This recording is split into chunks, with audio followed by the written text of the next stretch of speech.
Hello, and welcome to the Wild Wild West podcast. My name is Richie Riche. That blank screen down below is Nav Man. Oh, there he is. He's back. Okay. That screen down below is Nav. He is representing his Las Vegas Raiders. And over that away, I never know which way the full finger thing's going to allow it to work, is DZ representing his Los Angeles Chargers. We got a great show for you. We've had some discussions backstage. We're going to get right into it and get down to the games at hand. We had some really, really interesting outcomes this past week, just overall throughout the league. And there are perhaps some of the worst officiating I've ever seen in like about 3 or 4 games last week. And we'll get into that as well. So Nav, I'm going to throw over to you. One, thanks for filling in for Jack, who is who's coughing up a left or right lung, or maybe both. Hopefully he gets well soon. But either way, he is not well today, and here's hoping that he makes a quick recovery, because Christmas is just around the corner, and I'm pretty sure his family would like for him to not be coughing. So let's talk about your Raiders game. Well, first, Jack, I hope you get to feeling better. I think you just didn't want to be on the show because he's just flat ugly, and as that's just it. So, love you no shit, brother. Hey, all the Raider fans in the Raider Nation in the chat, thank you for showing up. I appreciate y'all. The last game, not much to talk about. This is the third game this year that we've been shut out by 31 or more points. We had 75 total yards, and the only reason we had 75 total yards is because one of our offensive line fell forward on a fumble. It would have been 66 total yards in that game. That goes back to 1961. Okay. All the statistics, I'm not going to throw this all at you. Yards in a game. Total yards offense. in a game. Okay. In a game. Sorry, I wasn't in a game. Yeah. And curious on the other 75 yards. Sorry, we're having a delay there in terms of the volley back and forth. I'm trying to time a question. I'm sorry. So you made 2 kind of interesting points there. I'll kind of list both just because I think we have a bit of a delay between us, just to make it easier. Okay. So one of them, your total offensive yards there, you said it's like the lowest since like 1960 something or what have you. And then the other one that I'm curious if you maybe you don't know, and that's totally cool if you don't, but I was just curious. The 3 games of 30 points or more, like as a point differential in a season, is that a record of some sort that you know of? Because that seems remarkable to me. It's since the Super Bowl era and the NFL merger is the worst. Dude, when you said that, Nav, all I thought about is Al Davis just rolling another time in his grave. He's just spinning in his grave right now. I mean, it gets worse. It gets worse. The defense. Unfortunately, they're just on the field so damn much. Doesn't matter who's back there. It's the most 3 and outs in Raiders football history in a season already, and the season's not over. Okay, and when it says 3 and outs, it means drive stoppers. Whether it be a punt or lose it on a interception or a turnover of some type. So it's crazy. I mean, every stat you go by, it's like, okay, they're breaking records on how bad they suck. So the game last week, the Eagles let up on us. It should have been a 63-0 ball game. I mean, there were 2 people that were actually playing football in that game. Two. Adam Butler and Max Crosby were playing football in that game. That comment made me crack up. Who, Taino? Yeah, oh my God. He's a gold medal gymnast, jumping up and like. Taino's my boy, man. I asked him to come there. He's like, "Hey, you doing the show?" Yeah, 9:30 Eastern, and he goes, "That's a little late for me." I said, "Hey, I'm doing MHRT tonight. I'm like the backup quarterback, so you should check that out." So I sent him the link. Fitting. Yeah. Oh, good one. That was a good one, Taino. Yeah. I mean, but there's really nothing good to talk about from the game. I mean, really, and there's not going to be anything good to talk about in the following games. The only thing is going to be is what are the Texans are going to freaking stomp the snot out of this. But to what level will they do it? I think Vegas is going to be a little bit freaking upset on their betting odds and stuff because I don't think freaking the Texans are going to play everyone the whole game unless they have to. So this is the kind of the weird time of the season to pick scores. You know what I mean? Yeah. But I will tell you this: there's really nothing Raiders to talk about from the last game. None, really. We had a couple rookies that got a few shots and actually got some play time. That's good. I like to see that finally. But other than that, man, I'll turn it over to you guys because I got nothing. I got a question for Raider Nation. Like, it's so you got the front office, right? And then you have the coaching staff. So it's like, Spycheck, that's the new front office, him and his crew. And then you have Pete, who runs his coaching staff. I know what everybody's going to say about this, but I think I was messaging what's his name, Jack, before the show. I saw a weird stat. The Raiders statistically are the healthiest team in the NFL right now. With as far as starters wise, and they have 2 wins to show for it, and you can't tell me there isn't talent on that team. There's especially a lot of talent on that defense. Well, DZ, who's one of those wins?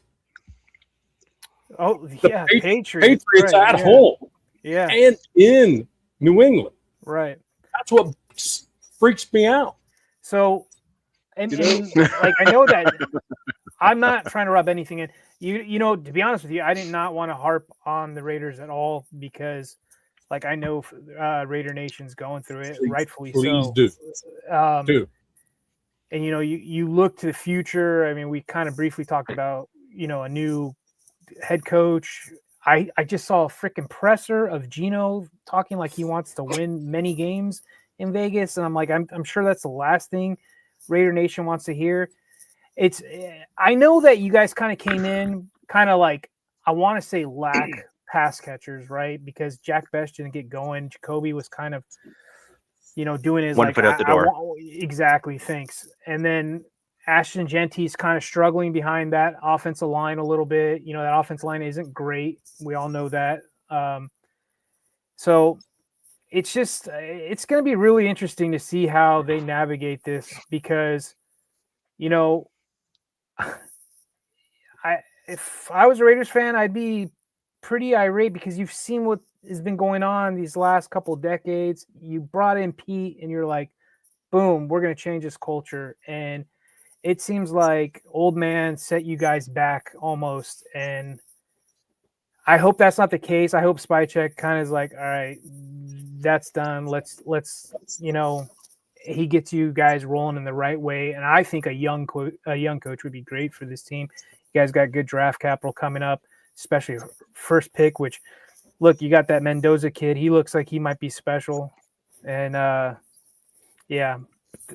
it's just, it's a weird scenario. Well, I guess I can throw it back at both of you guys in this sense. You guys have both been in the same position where you thought you were going to get better when you got a new head coach. Yeah. Right. And then you got worse. Yeah. And then it puts you in a, what in the world is going on? And to be perfectly honest with you, with 2 wins, I'm surprised we have 2. To be perfectly honest with you, I mean, with the roster we had and bringing in a Super Bowl winning head coach, the problem is he brought in all these folks that were, afterthoughts and all this other stuff with him, and it's just not working.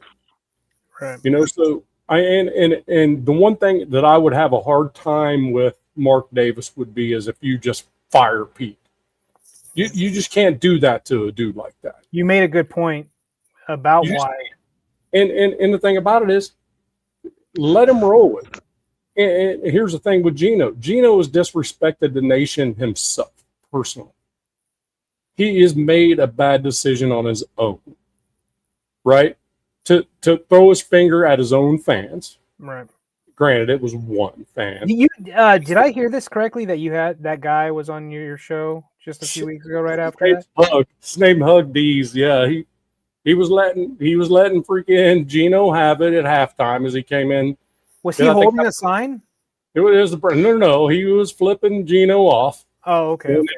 Going into the freaking. Let's not misconstrue it. He is the nation hero right now, though.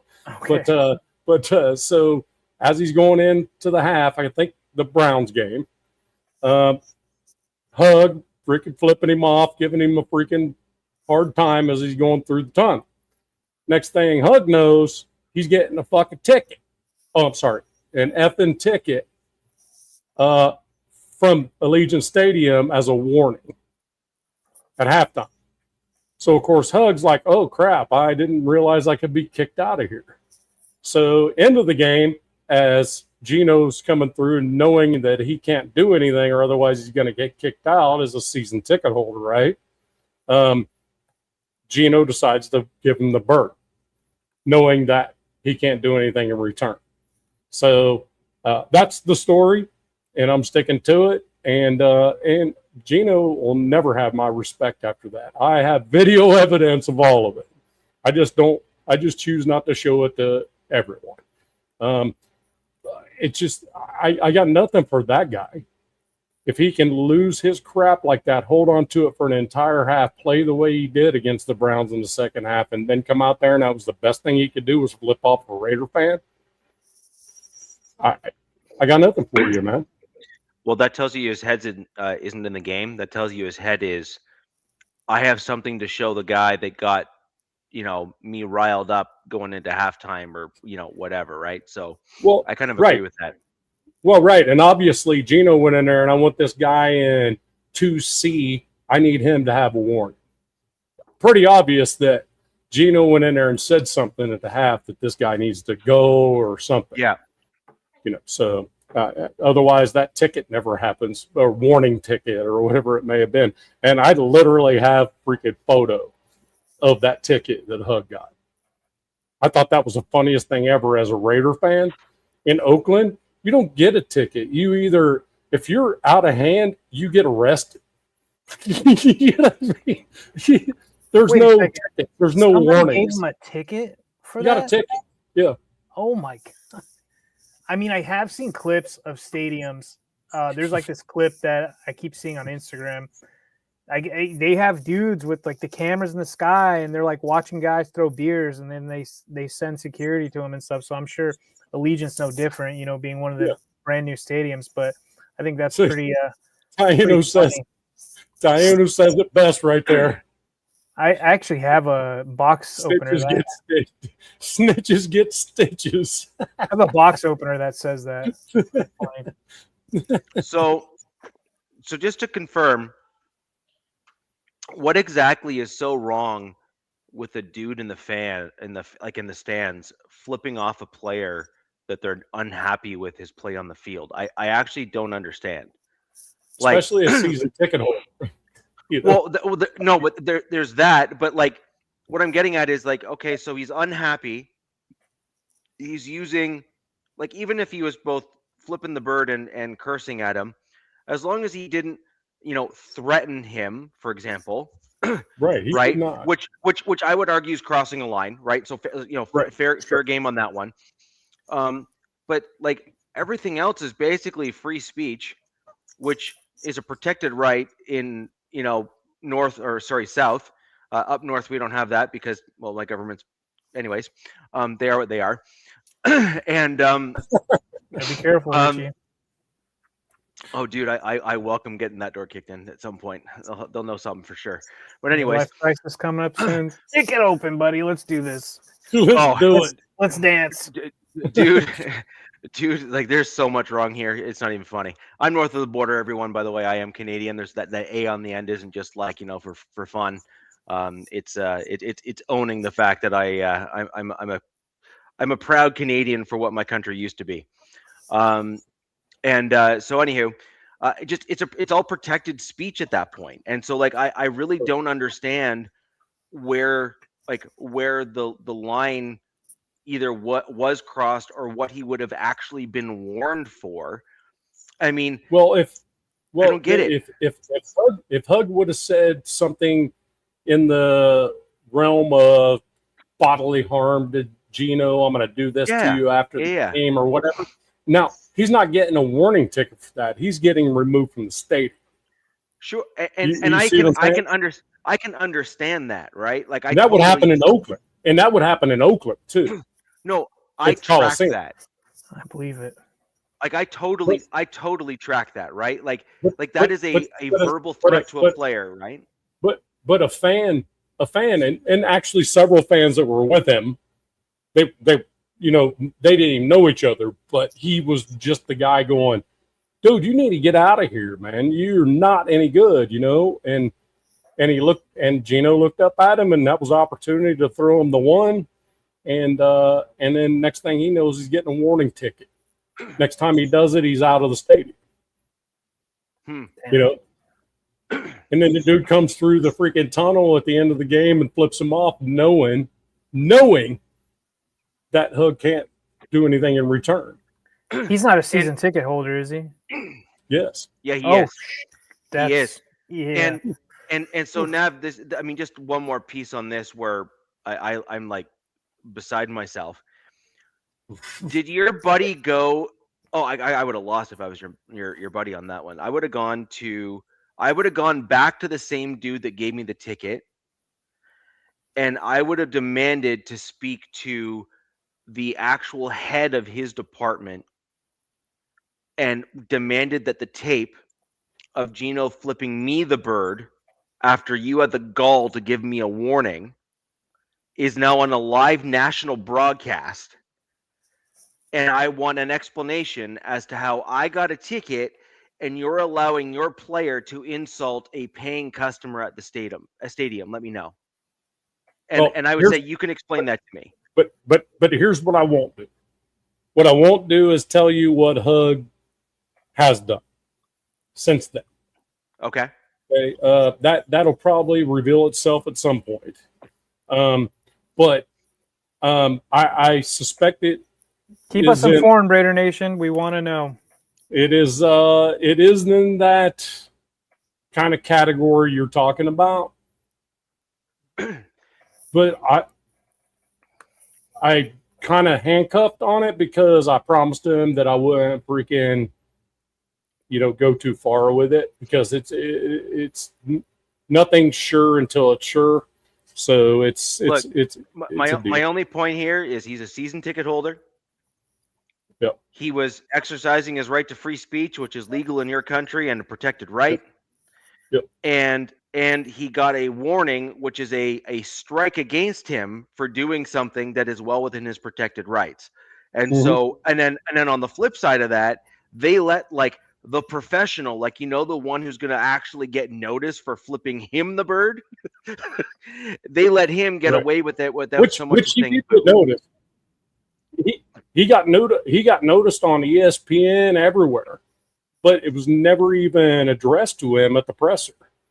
Right, but that's my point, right? That's my point, though. Like that's the thing, is that I want that out in the open, front and center that, like, I'm the guy that Gino flipped off. By the way, the stadium did this. I want the stadium held accountable. I want the team held accountable. I want a public apology, blah, blah, blah, blah, blah, so on and so forth. Like, I want that, right? Like, I want that. And I think that's fair from a season ticket holder. I don't know how long he's been a season ticket holder, but nonetheless, he's a season ticket holder. Right. So it's really irrelevant for how long. And he is a long-term supporter of your team. When you look at it, we have a couple of the freaking like OG freaking Oakland Raiders season ticket holders. Hell Raiders, one of them. Sacktown's one of them. They're right here in the chat. And they're telling you, they give you a fan code of conduct thing every year, but it was just a suggestion. It was recommendation. Don't do this, please. You know? But to just do that, I mean, how in the world can you support a quarterback that does that? Especially when it's being publicized that he did it, but the organization, the coach, is not addressing it at the very next presser. Now, what do you think about suspended a game? Why wasn't he? Never was. He comes out and gives some type of, I'm a professional, I shouldn't do that, blah, blah, blah. There was no apology to anyone. He just. Nav, I wonder if this was different if he flipped off like an opposing fan, like the opposing fan base. No, that's different because he flipped off earlier in the year at the Seahawks. Okay. He flipped off the entire freaking stadium as he came rolling in. So his fingers are freaking apparently deadly weapons. And so the thing about it is, got his ass beat too after that. Money Chuck kind of brings up a good point, Richie. Yeah, well, I saw that, and that's fine and fair. But my point is, you either allow it or you don't. And right now, a professional going out, who's, by the way, also part of the private business that you're referencing, my man. And not only that, he's an employee of the private business. See, what you're doing is you're going to the patron of the business and saying, I'm going to threaten you for basically a nothing burger. Some people, I guess, may have found it offensive, but clearly the only one who got butthurt by it was Gino. Right. Whereas it didn't impact anyone really on the field. It didn't impact other patrons there. It's not like he was blocking anyone from getting in and out of the place of business or anything like that. The dude got angry, flipped off the quarterback, probably said some less than kind things, and everyone moved on with their day. Yeah, it's in the everyone video. Moved on. You suck. Get out. Sure, and that's what I'm saying. Said some not so nice things, and it is what it is. However, I'm pretty sure that Geno Smith signed an employment contract with the Raiders. I'm pretty sure Geno Smith also has a code of conduct that he signed that includes NFL code of conduct.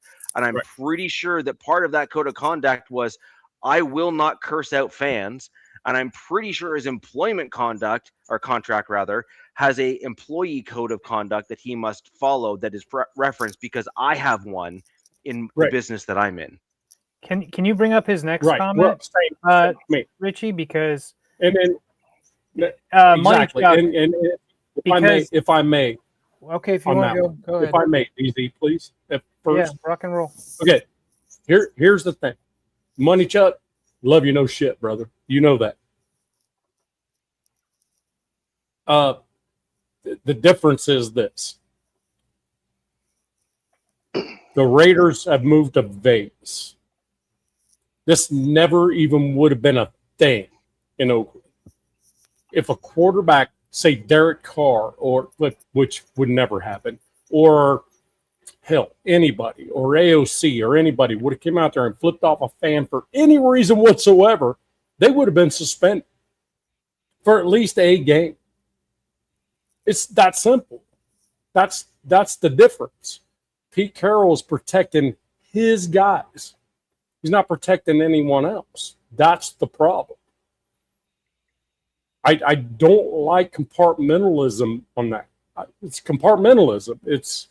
I'll protect my guys, but I'm not going to protect JPJ or anyone else. I want to see what my guys can do. You know, that's what Pete Carroll's message has been. I mean, drafted a bunch of rookies, hardly even seeing playing time until now when it's too late. I mean, for crying out loud, that's the kind of crap that irritates me the most. All right, so what do you say? I agree that Gino should have been punished, but this Money Chuck, I think this doesn't apply. What Richie was trying to say. Can I just chime in a little bit? No, go for it.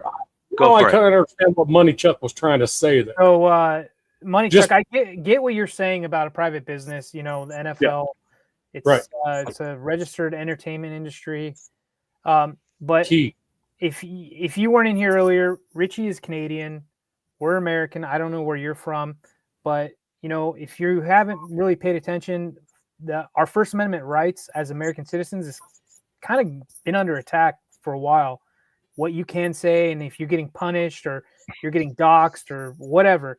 So, you know, flipping somebody off, you can flip off a cop. I wouldn't recommend it, but you could flip off a cop and it's a nothing burger.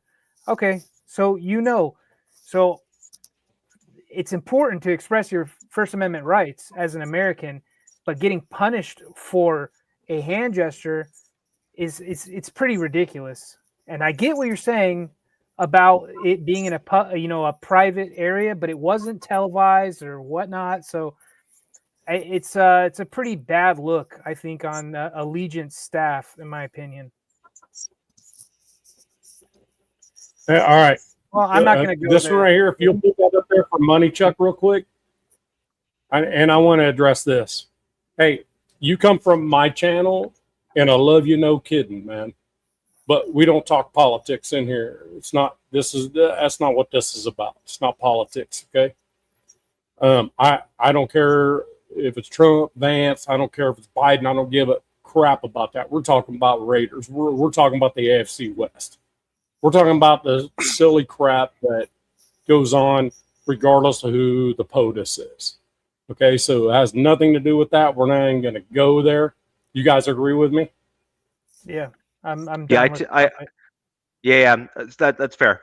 So I think it's really, I just think it's interesting that let's just put it this way, that gesture and the events surrounding it became fairly public, as it, like you said, ESPN and TSN and Fox Sports and like basically 3/4 of Twitter or X, sorry, and that includes non-Raiders fans being like, "Did you see that?"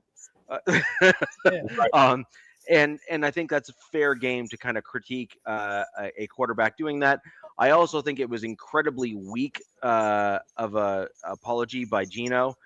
It was like the cherry on top to like what he's been doing all season, essentially. Yeah. And it was like, really, dude, of all the crap that's been going on with you and your team, but mostly you and your performance, and you do something like that, not to an opposing fan, but your own fan. It's your own fan base. It's like suicidal, man. It's like it's just that shit. Hellraider says that freaking he did that stuff in West Virginia too.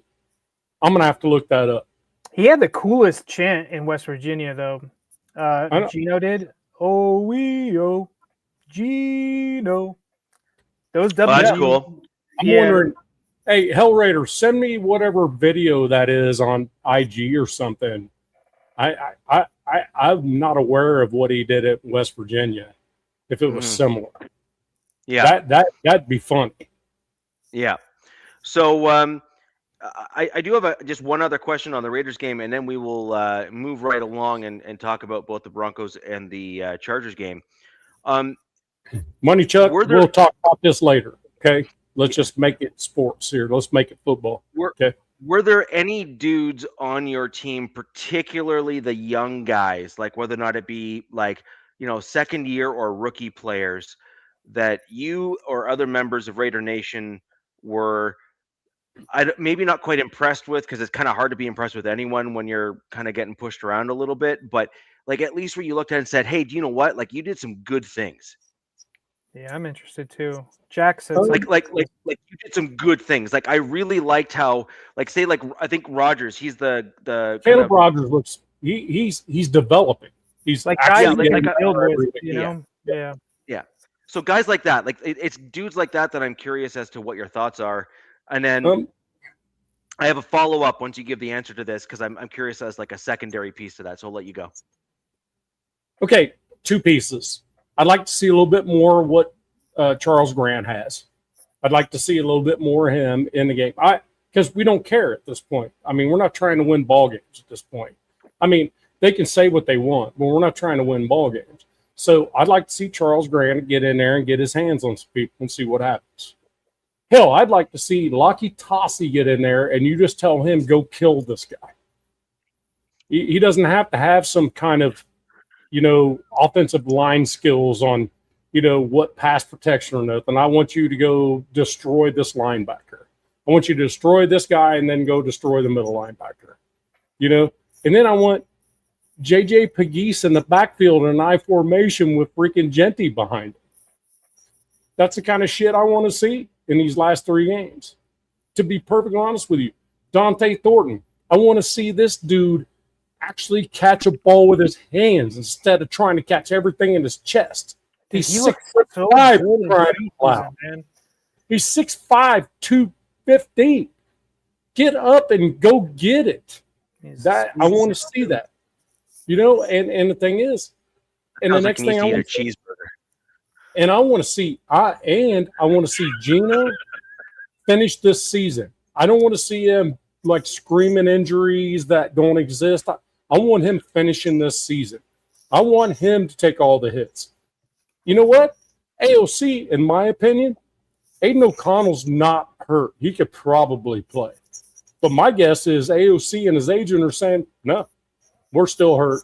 We don't want to play. I don't blame him for crying out loud. What I want to see is some of these young bucks get in there. Shedrick Jackson, first freaking catch he makes in the NFL, touchdown. For crying out loud. I mean, guys like this, let's get them off the practice squad. Let's let them get some reps. Let's see what we got. That's what I want to see. Raider Nation, tell me something different. Raider Nation, tell me something different you want to see in these last 3 games. Because to be honest with you, I don't want to see any more. Who's your last 3 opponents? Yeah, you guys, Texans? Texans, Chiefs, Giants. Not in that order. Texans, Giants, Chiefs. Okay. And I'm pissed, and I'm going to get into it because both of you Muppets get a different Chiefs team now. Right.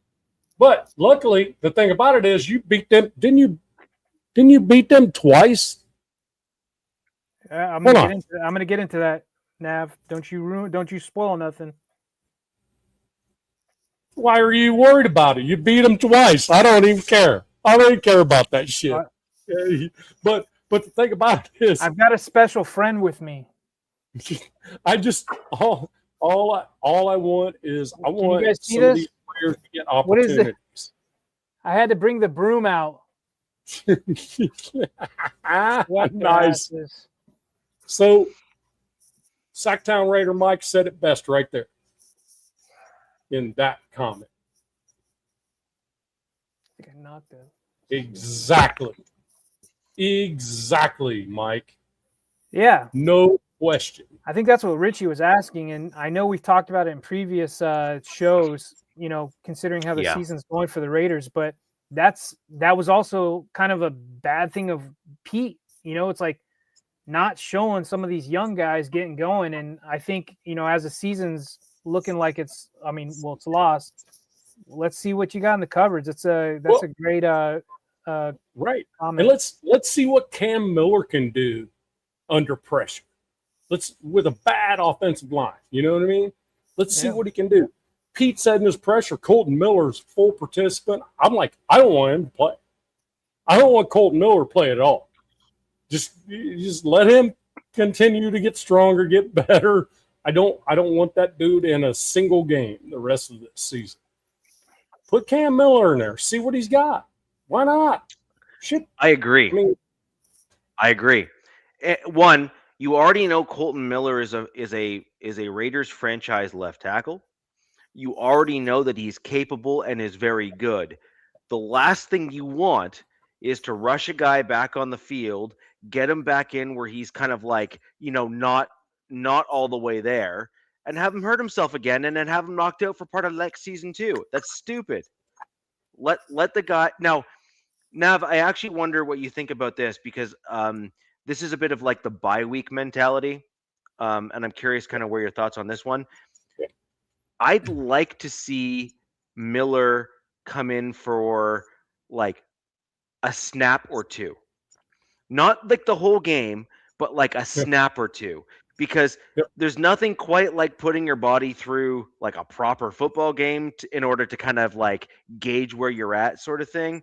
But you don't put him in a position to hurt himself. You don't put him in a long-term position in the game where you knock him out for the season. But there is something to be said, in fairness, for the rigors of a football game and the NFL, schedule, ebbs and flows, etc., to try to get him back on track. Right. And I agree with you 100%. If you're going to do anything more than a couple plays here and there, if you intend on starting Cam Miller, you give him first team reps the entire week before he plays in that game.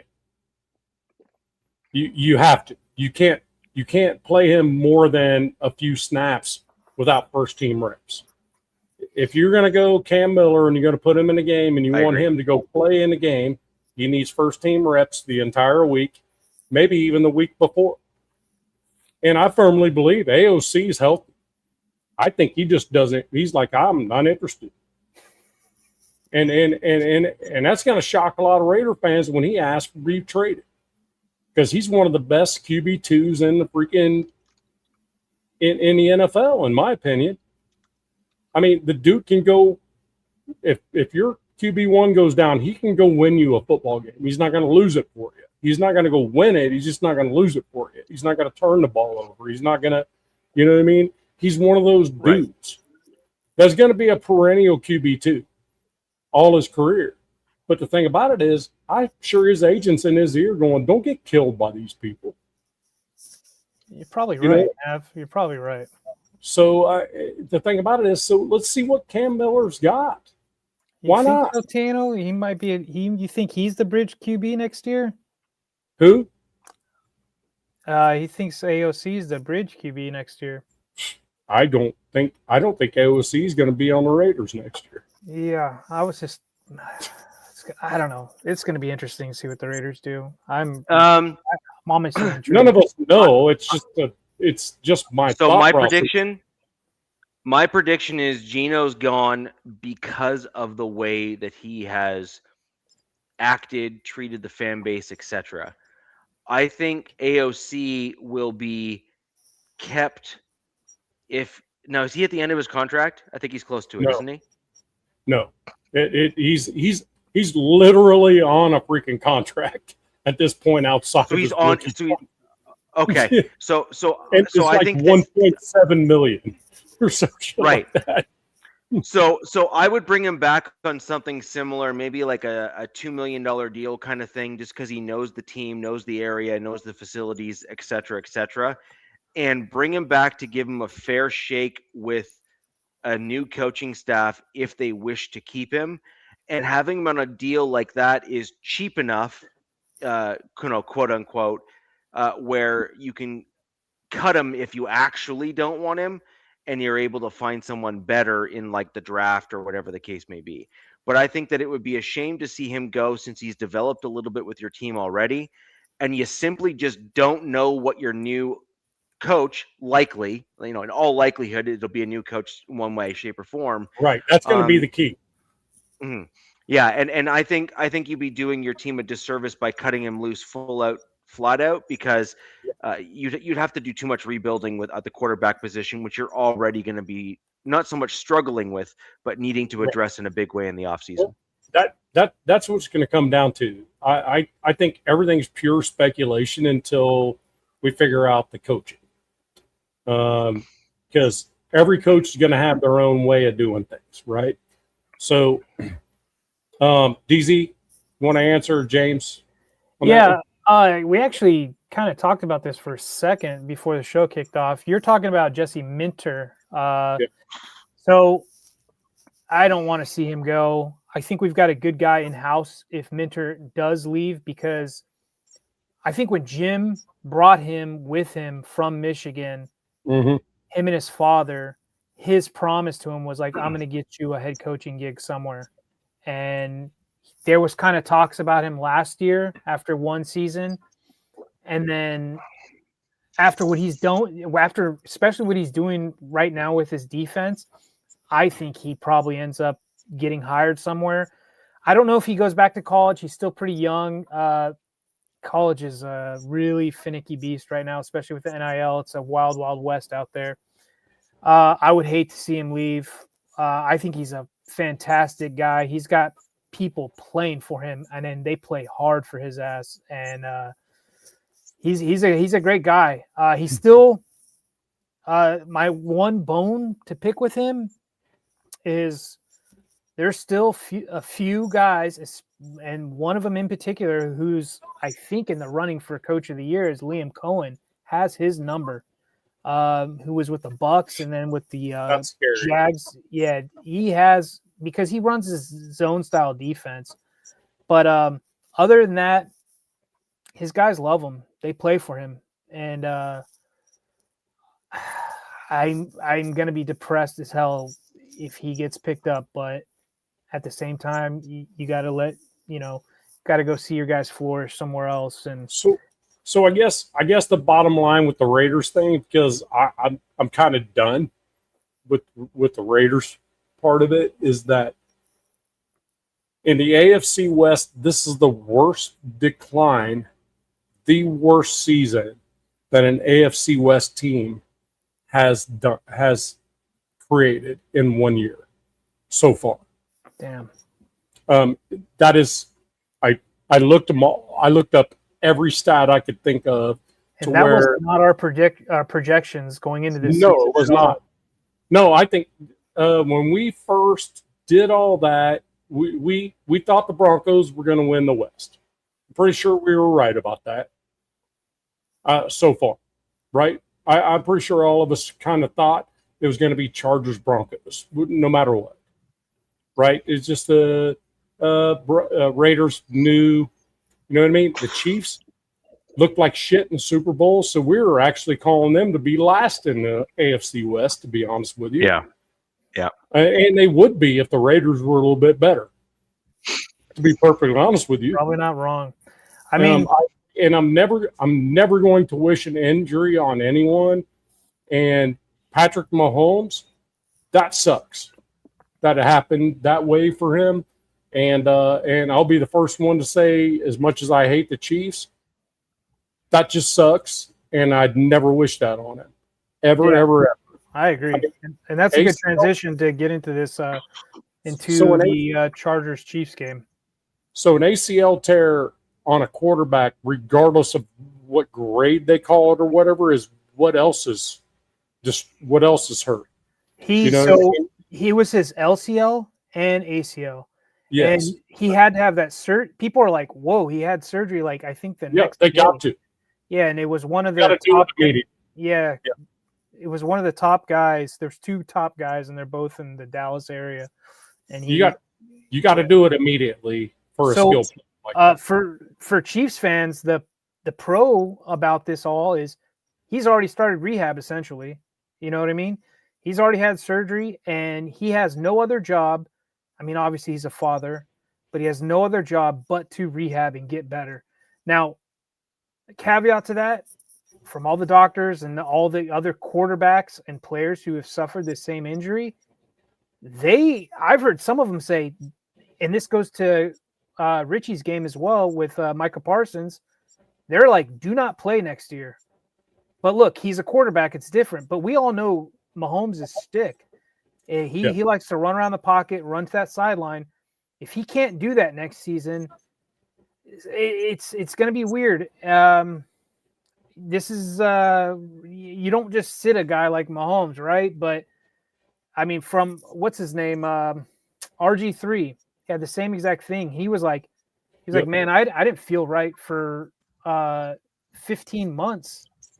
Yeah. After he was never the same. Yeah, he was never the same again. And he said hindsight's 20/20, but he's like, if I could go back, I would never play that following season.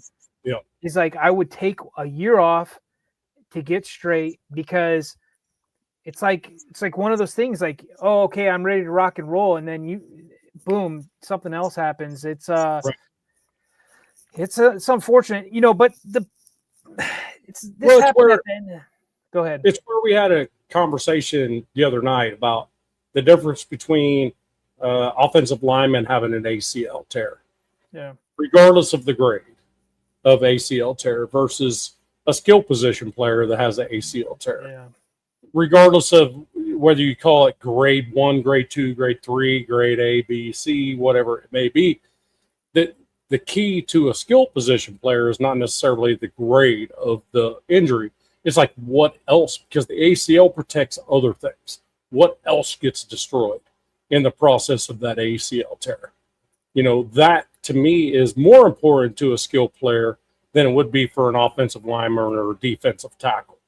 Okay, so those things take a lot longer to get that same kind of trust back. So when I busted my left wrist, it wasn't so much the bones healing and everything. It was more the ligaments and everything having to repair themselves, Bingo. That got stretched, destroyed, you know what I mean?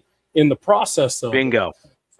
So, and luckily it was my left hand and I'm right-handed. So, which actually also slows down the recovery process because I don't use my left hand as much as I do my right. Right, same. So it's one of those where, which leg is it? Is that his push leg when he throws? Is it his cut leg? Which one is it? You know what I mean? That type of thing. If I'm not mistaken, it was his right leg. And but going into this game, I didn't know he had. But like I'm saying, Patrick Mahomes, unlike other people, like to scramble out to his left, being right-handed, more than he does out to his right. If he goes out to his right most times, he's going to run with the football. Well, he goes out to his left, he throws more often. You could be right about that. I just know he likes to go to the sidelines quite a bit, more than most quarterbacks since he's got into Final. Damn it, I knew. I knew it was a bad idea bringing you in here. But that's two like top shelf comments from him. Yeah, that's two top shelf comments. when that injury happened, I didn't even know, because I don't look, I play fantasy also, and we do the Wild Wild West, but I didn't even know he was dealing with a knee injury prior to this. Like, his knee was jacked up, I guess, before this injury happened. So I don't know if he was actually dealing with his knee issue. I think it was more of a like a what that they call it, the high ankle sprain or whatever. I don't know. I saw he was doing some stuff with some sort of a knee brace. Yeah, they were doing the freaking toe bend stuff on him on the sidelines, pretty much on every drive he wasn't on.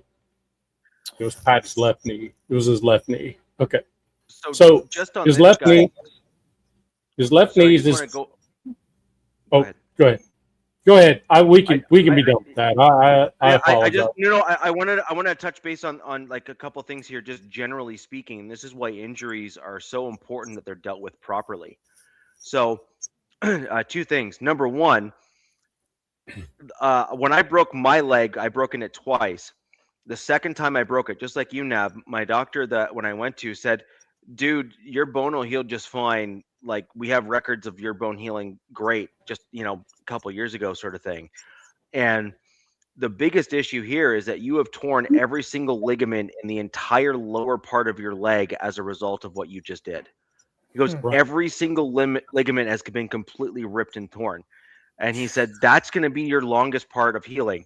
To put things in perspective, what happened with my second time when I broke my leg is the bottom part of my toe, of the bottom part of my foot, hit the back part of my leg.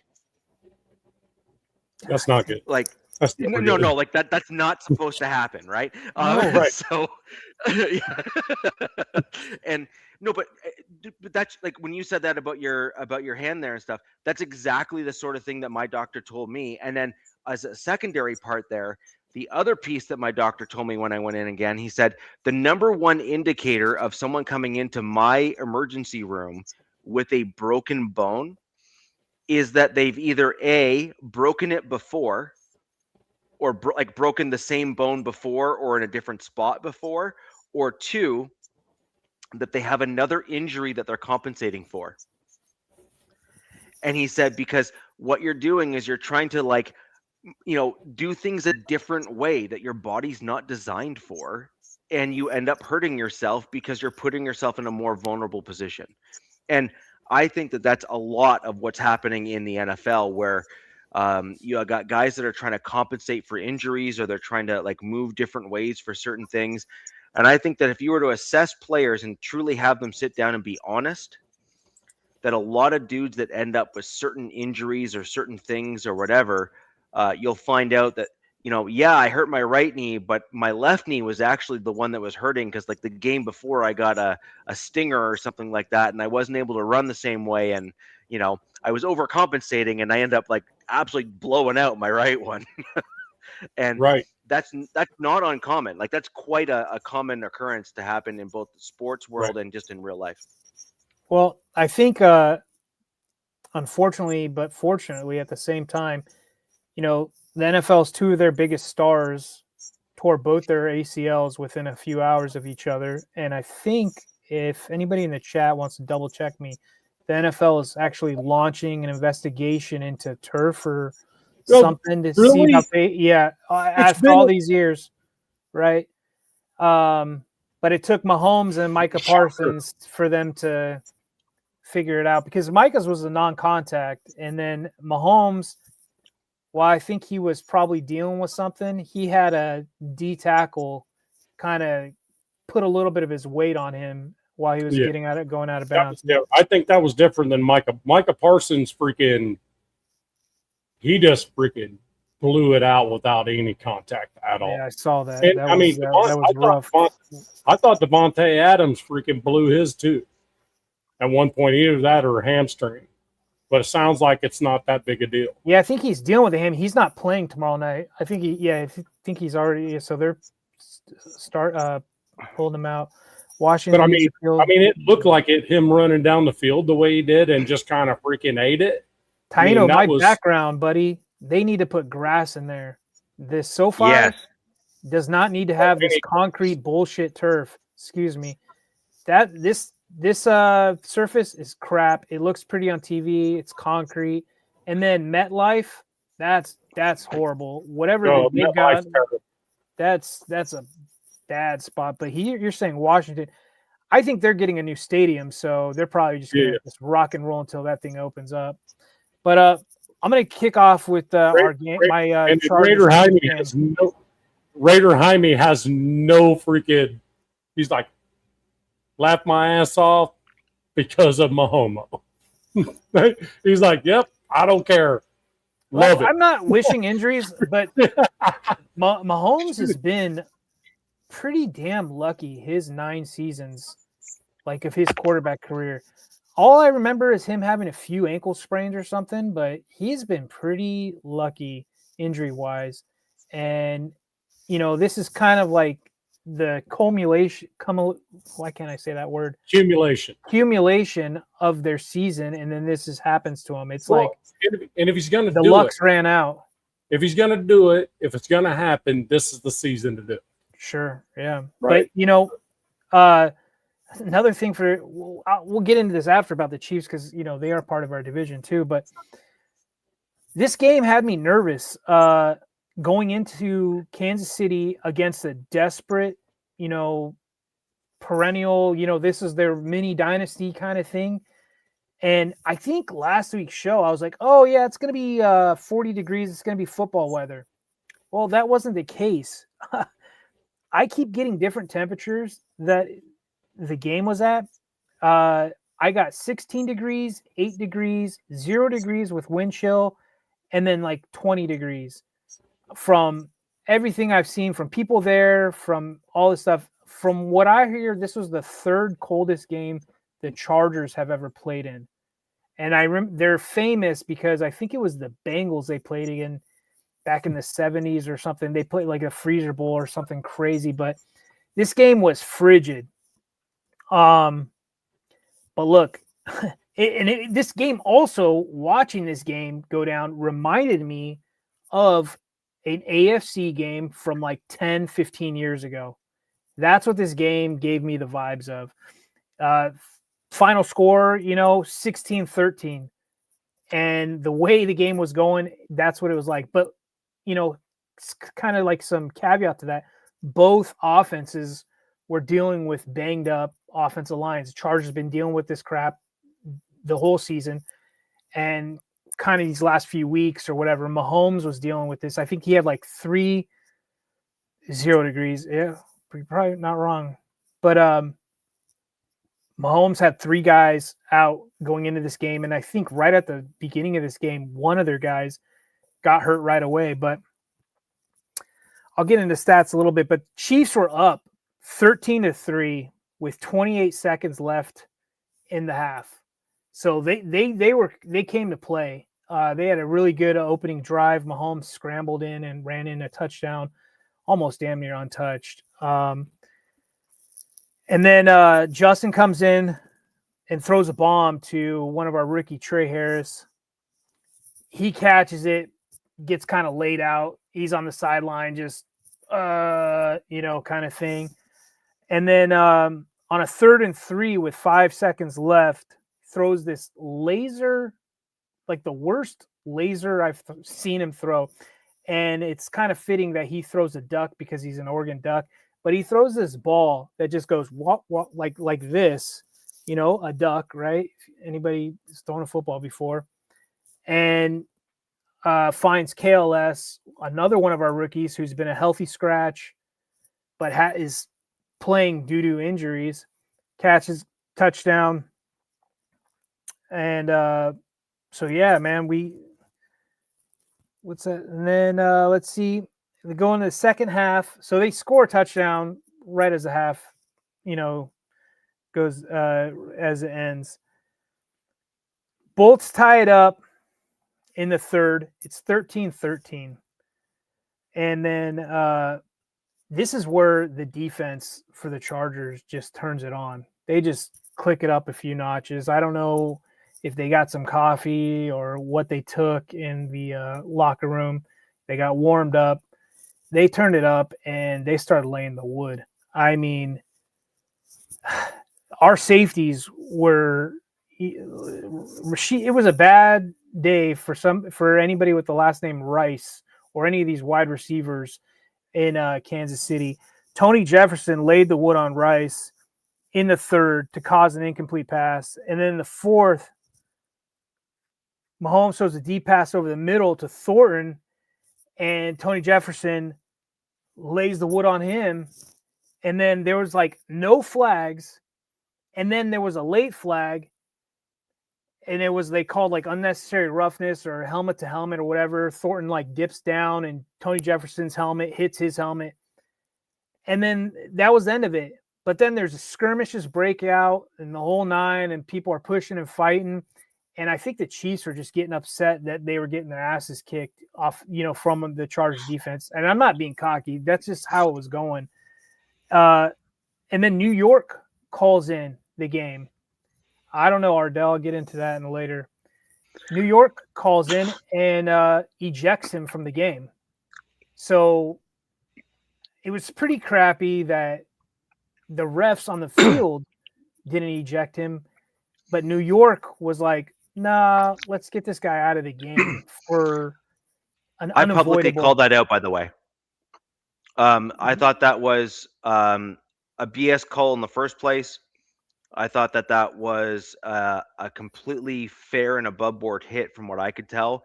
The guy on his way in lifted his head up, like physically lifted his head up to try to not go helmet into the player there. And he led with his chest with a slight lean in of his shoulder, which is exactly what you're supposed to do as like a proper tackle in that situation. And at some point, football needs to be treated as a contact sport, and it needs to be remembered as such, and things cannot be perfect. And I just don't have. I literally had zero problems with that hit. And yes, the guy got hit in the head. Yes, it ended up happening. It's unfortunate. That's too bad. But I'm sorry. Crap happens. It's a contact sport. And frankly, if the offensive player was truly that concerned about his own personal safety, he wouldn't have dipped his head down as he was coming towards the other player. That you make a great point about that. Of him bringing his head down. Yeah.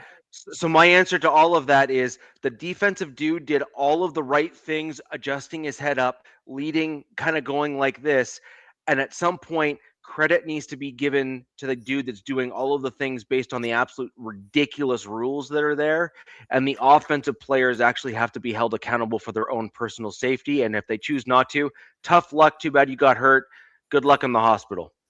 Richie, to me, sorry, I guess I'm like too harsh for today's NFL. No.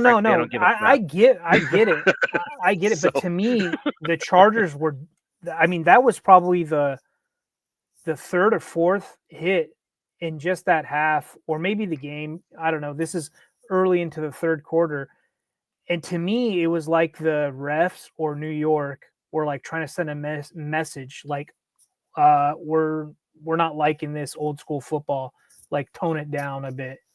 And, you know, when they ejected Tony Jefferson, we were already down. We lost RJ Mickens, one of our rookies, to a shoulder injury earlier. So then we lost another safety. And I guess him leaving the stands, it's got to be a nerve-wracking thing for a player, right? You're walking by yourself, right? They're like, 23 is being injected, and you have to go. And it's all opposing fans, you know, at Arrowhead, and he's got his helmet off. And I think he did, he pulled a Geno and just flipped off everybody or whatever. And he came out and apologized or whatever. I don't think he should apologize because Christ knows what they were saying to him as he's walking by himself through the tunnel. It wasn't Chargers fans. They were all Arrowhead fans, but did they get warnings? Yeah, right. And then from Harbaugh's presser, they haven't heard anything from the league from him. That's hilarious. You know, I made a comment like during the game in one of my Charger chats. I was like, Justin should just pay for his fine, whatever his fine is, or ownership should pay for it, because the defense has been carrying this team for the last few weeks. So Justin's got plenty of money, $200 and some odd million. Pay the dude's fine if he does get a fine. But he actually clapped back at some Chiefs fans on X, and he's like, "I'm rich. Like I'm rich. I don't care. I'll pay the fine, whatever it is." But I'll get into something after get through the game. It was a very tight game. After that, on a 3rd and 12, Mahomes goes to the end zone and is picked off by our linebacker, Henley. It was a great play by Henley. He read that perfectly. I think he was trying to throw it was a hell of a catch, too. It was a hell of a catch, too. Yeah. It wasn't like right in his gut either. That dude laid out for it. He caught that football. And it was a hands caught football. Yes. Yeah. Henley gets his head around, and you know, he was a wide receiver. He was a safety. Now he's playing linebacker. So the dude he's an athlete, and it's good to see that he's playing some solid ball, especially in December. You know, Chargers fans remember he dealt with a sickness earlier in the season. I'm assuming it was mono, but somebody else said it was something else, like tonsils or something or other. And his brother also got killed. So it's been going through some crap this season. That's three. That's three now. Dino, you're freaking on a roll, brother. How tight was it, DZ? What was he saying? What was he referencing to?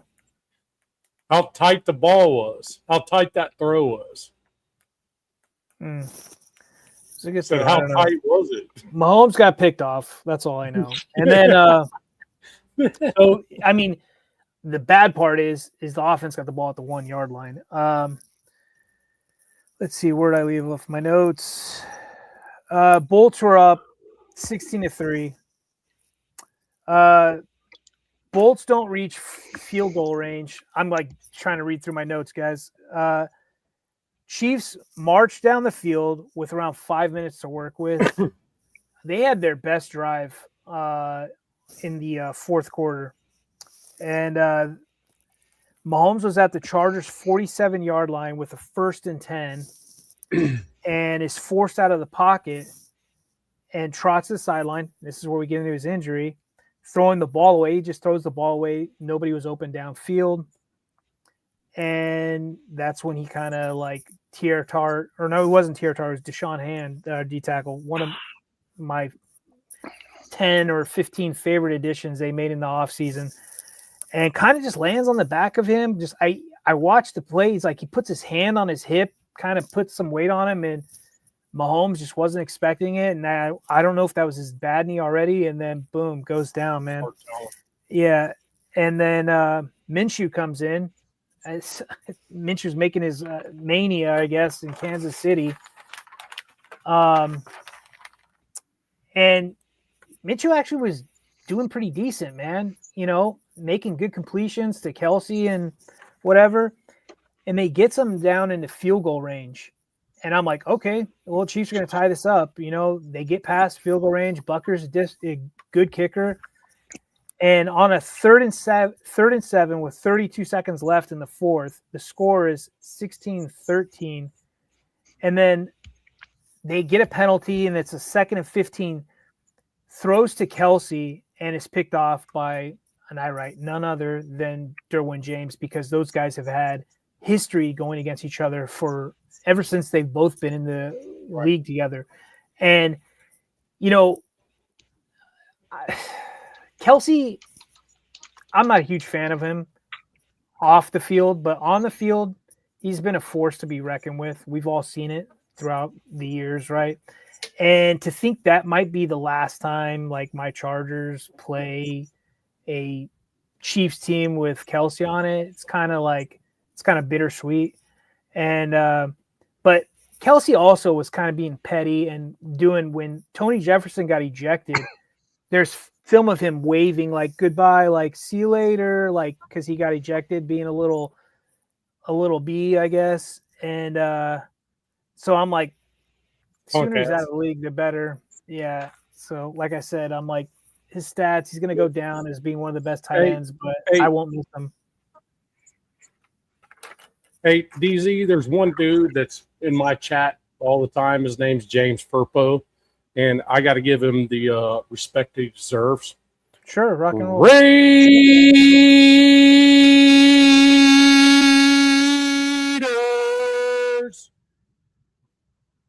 Fuck, sorry. I couldn't hit mute fast enough. Sorry. But, sorry, what was that? Got to give that to him. So he's the dog. He throws Raiders. I throw it back at him.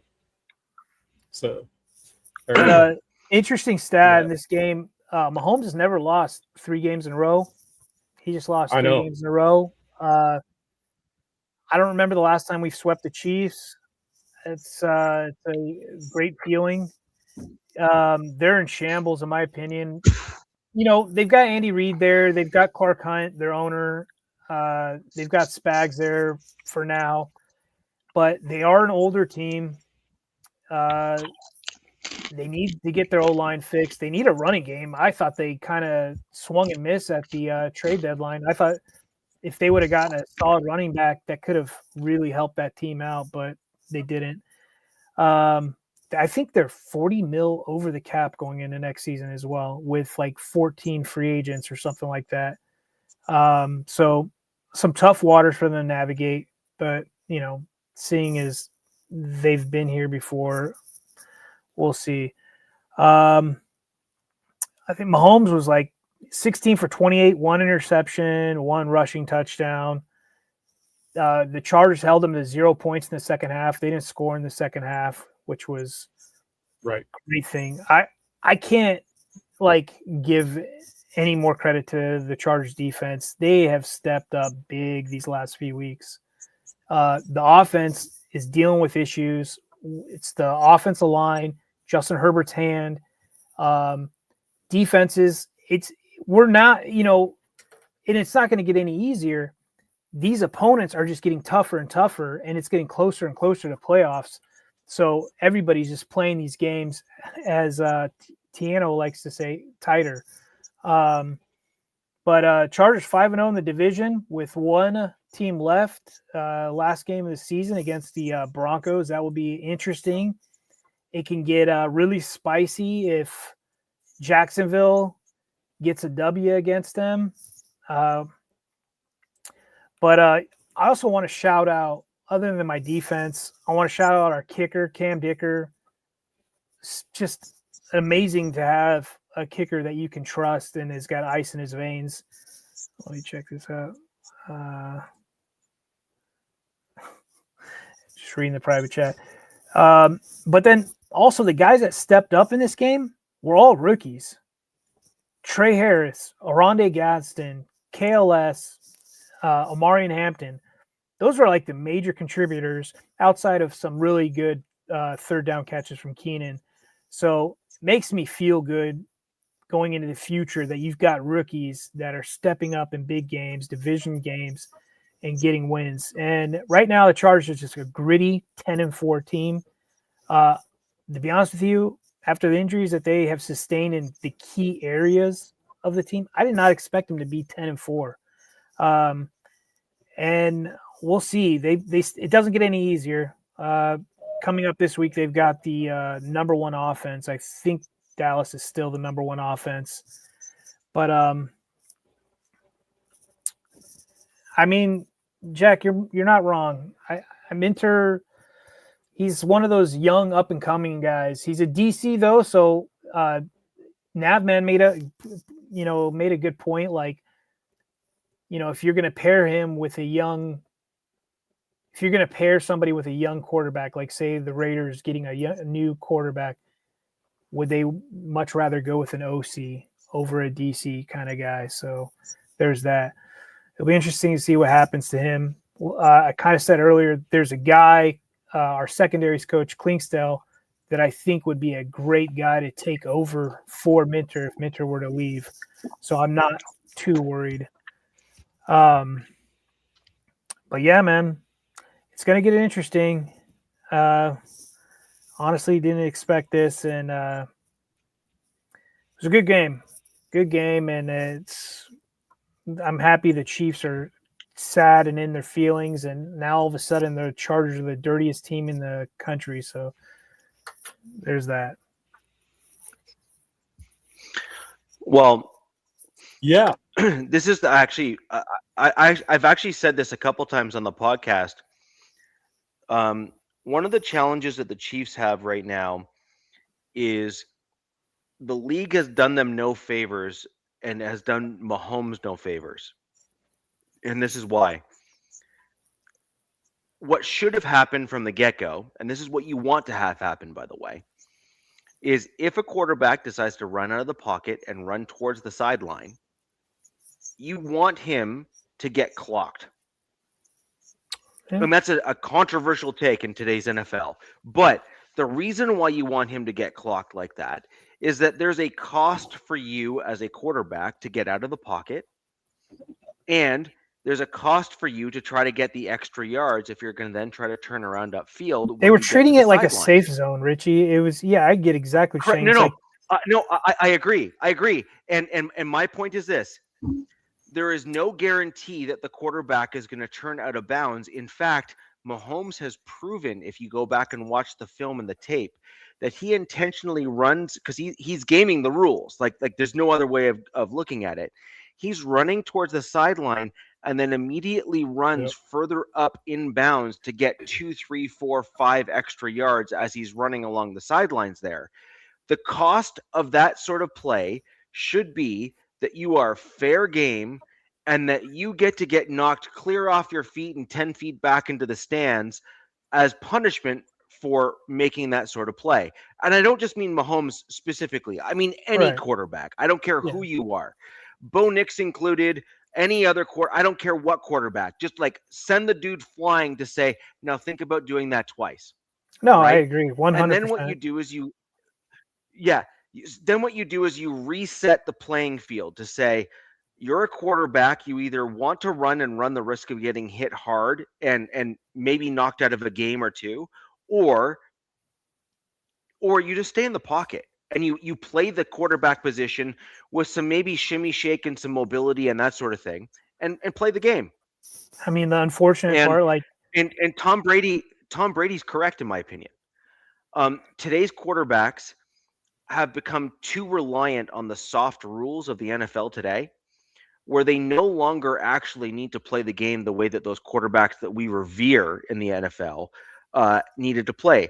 Tom Brady, Peyton Manning, Ben Roethlisberger, like these other guys that played to a pretty high level in the league, if we're going to be quite blunt and honest in terms of how they played the game. The guys that like were the latter portion of DZ, you and I are very similar in age. The latter part of kind of like the prime. I mean, my boy Phillip Rivers made his return, bro. Like one of my favorite guys made his return. Right. He's from that era. So you're literally making my point though. He's 44 years old.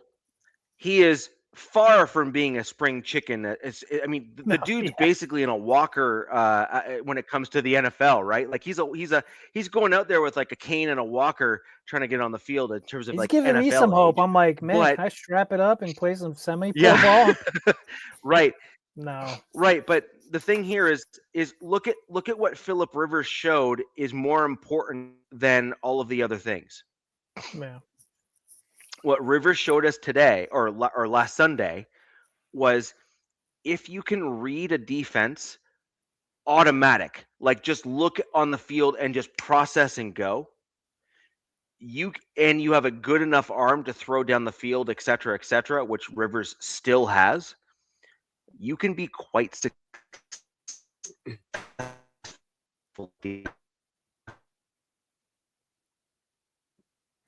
Looks like we got some. But Rivers comes from an era where he had.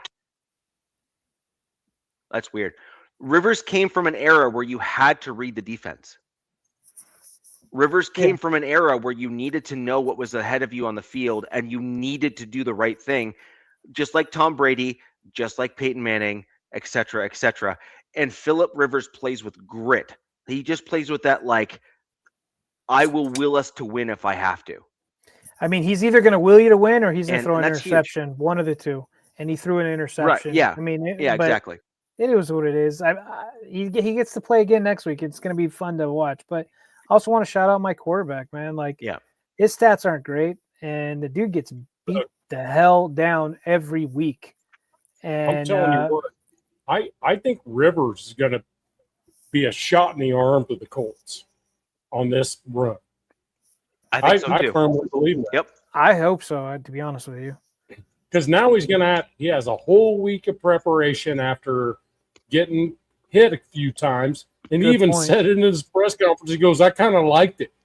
Good point. The preparation. But the point being is the dude actually said, I like feeling the contact again. You know what I mean? Actually was worried a little bit. He goes, I was a little concerned about how it would feel. He goes, but it felt right.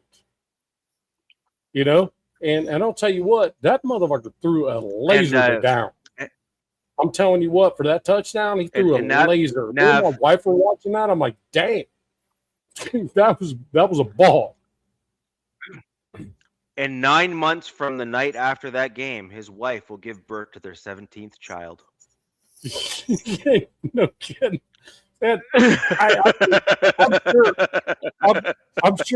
sure he's employed by Santa Claus. I guess all his kids are probably elves, more than likely. You know, helping make toys or something. I don't know. I mean, crying out loud. That dude obviously has some freaking potency below the belt. Yeah, seriously. Whatever he's on, a lot of people are. Yeah, I don't want any of that. Yeah, I don't want any of that it's at just all. funny. This is funny timing for him because high school football's over. His eldest son, who by the way is, I don't know if his oldest son was the quarterback at St. Michael's. No, it's his second Yeah. eldest, I think he said, was the quarterback for the state championship. Yeah, so St. Michael's, they went for state championship. His second oldest, who looks like, I don't know where he'll go to college, but it'll be. He looks just like Phil Rivers. He does, but supposedly he's got a better arm, kind of throws similar. He's mobile, and he's mobile. Yeah, there you go. It was almost like Rivers was like, man, I'm bored of tripping over laundry, watching a grandkid. And then out of the blue, Shane calls him. Like, hey, he's chubby. He is definitely chubby. He's been having a few of the Colorado Kool-Aids or whatever. I don't even know if that dude probably even drinks alcohol. I think he's just fucking eating every chance he has because the other 10 kids might take it from him, if he doesn't eat quickly. If I remember correctly from the stories I've heard, he does drink, and he's a pretty good drinker from that. That's awesome. I'd have a beer with him. Yeah, I've heard stories where he was like, they would go play golf when they were in San Diego and just like hit the bar cart up and go ham on it. And but I'm sure it's also. I would love to have a one-on-one. Have a beer with freaking Phil Rivers. I think that would be hilarious. He is one of my favorite football players, and it's not because he was great. It's just the way how he talks at the podium. He's intelligent. Derek Carr is the same way. Derek Carr, Phil Rivers. They feel like the same dude. Yeah, they feel like they're normal guys, right? Yeah. When I look at some of these other quarterbacks, and I'm not taking shots at people, but when I look at like Joe Burrow or like Tom Brady, I'm like so bad. Well, I look at them and I see their off-field stuff and the way they talk. I'm like, dude, we don't relate, bro. Like, I don't have anything in common with you other than the fact that we probably love football. But people actually said something about Joe Burrow can come to the Raiders. I'm like, that'd be the day that I'm not a Raider fan after 54 years. This dude having a freaking goddamn meltdown and freaking being all freaking whiny like a little kid. I lost a lot of respect for him, Nav. The kind of the way he was crying and stuff. One thing I will say, if he's dealing with something mentally, as a veteran, if he's dealing with something mentally, he needs to handle that. Him and his family need to handle that crap because it can get bad. It can. I feel like he's reaping what he sowed, like one of those things, because he asked for the organization. Look, you can blame ownership. I think it's rightful to blame the ownership in Cincinnati, but he asked for them to pay Higgins and Chase, right?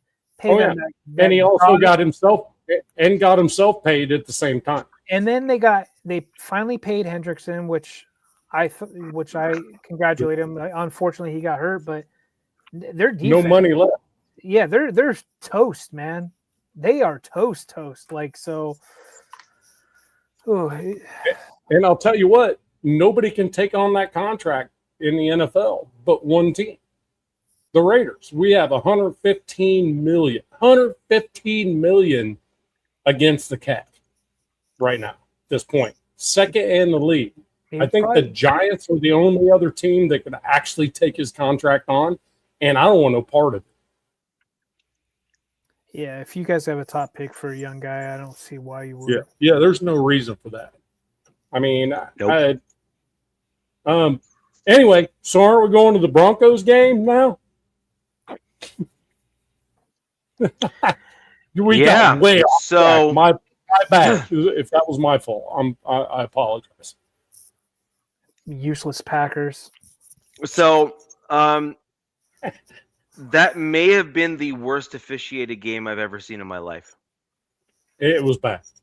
Like as in, it was so bad. Like it was just like it was literally the thing that you would put on film to say, so you want to be a ref, don't do that. Like it was that bad. It was bad. So there were certain plays in that game, for example, that were like it was so bad. It actually was so bad that it actually got me thinking about the reffing situation again. And I'd like to reach out to Ref Guru at some point. He's a great guy. He and I have known each other for a number of years now. Maybe in the off season we'll kind of bring him back and kind of bring this up again. But I have firmly come off the train of wanting full-time refs in the NFL. He has thoroughly convinced me of that. But I was watching the Pat McAfee show the other day, and if you all remember when the NFL refs were on strike a number of years ago, and the replacement refs just didn't do that great of a job. And then the refs then came back and said, well, we'll come back, but only if you agree to this. And if you do, then we'll come back. Otherwise, good luck. And the NFL kind of said, okay, fine, we agree. Because they were under such, fire from the fans across the NFL. So that was Sean Hockley's with that crew? Contract is that Richie, I was trying to figure out who that crew. So that Sean Hockley's crew. Yeah. Okay, that's what I was looking for. All right. Which is crazy because that to me that crew is probably the one I would want on the field. So big game.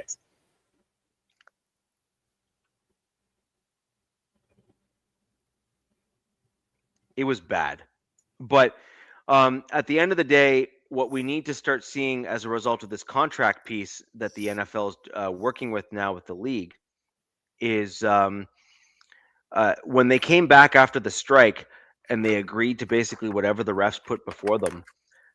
In that contract, the refs have zero accountability, zero.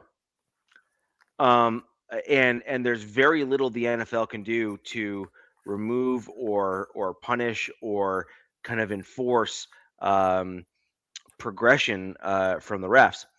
Now, what I'd like to see in the next contract, which by the way they're currently negotiating, is I'd like to see punitive or punishments of some kind for egregious, repetitive, bad play calls, etc. And I think this is actually quite important because the refs are often overlooked, and with betting coming into a big way in the NFL, you run the risk where there can be a conflict of interest, where you can have a ref thinking that they can alter certain over and unders or whatever the case may be if they know their cousin has that sort of thing, right? And so you can put refs in a certain position where they can kind of capitalize, and you can add in even incentives for certain things. And I think that the NFL needs to kind of really put forward a holistic and very complete thing before the NFL refs, because we can't have games like what we just saw with the Broncos on the weekend. I mean, there was a play where Riley Moss and a Green Bay Packer wide receiver were mutually hand fighting. At best, it was like a standard like a standard route. So where he got the pass Moss interference? got called for pass interference. Yep. Yeah, it was brutal. It was like the most normal play I've ever seen in the NFL. And the dude gets oh, you're Riley Moss, therefore you get a penalty.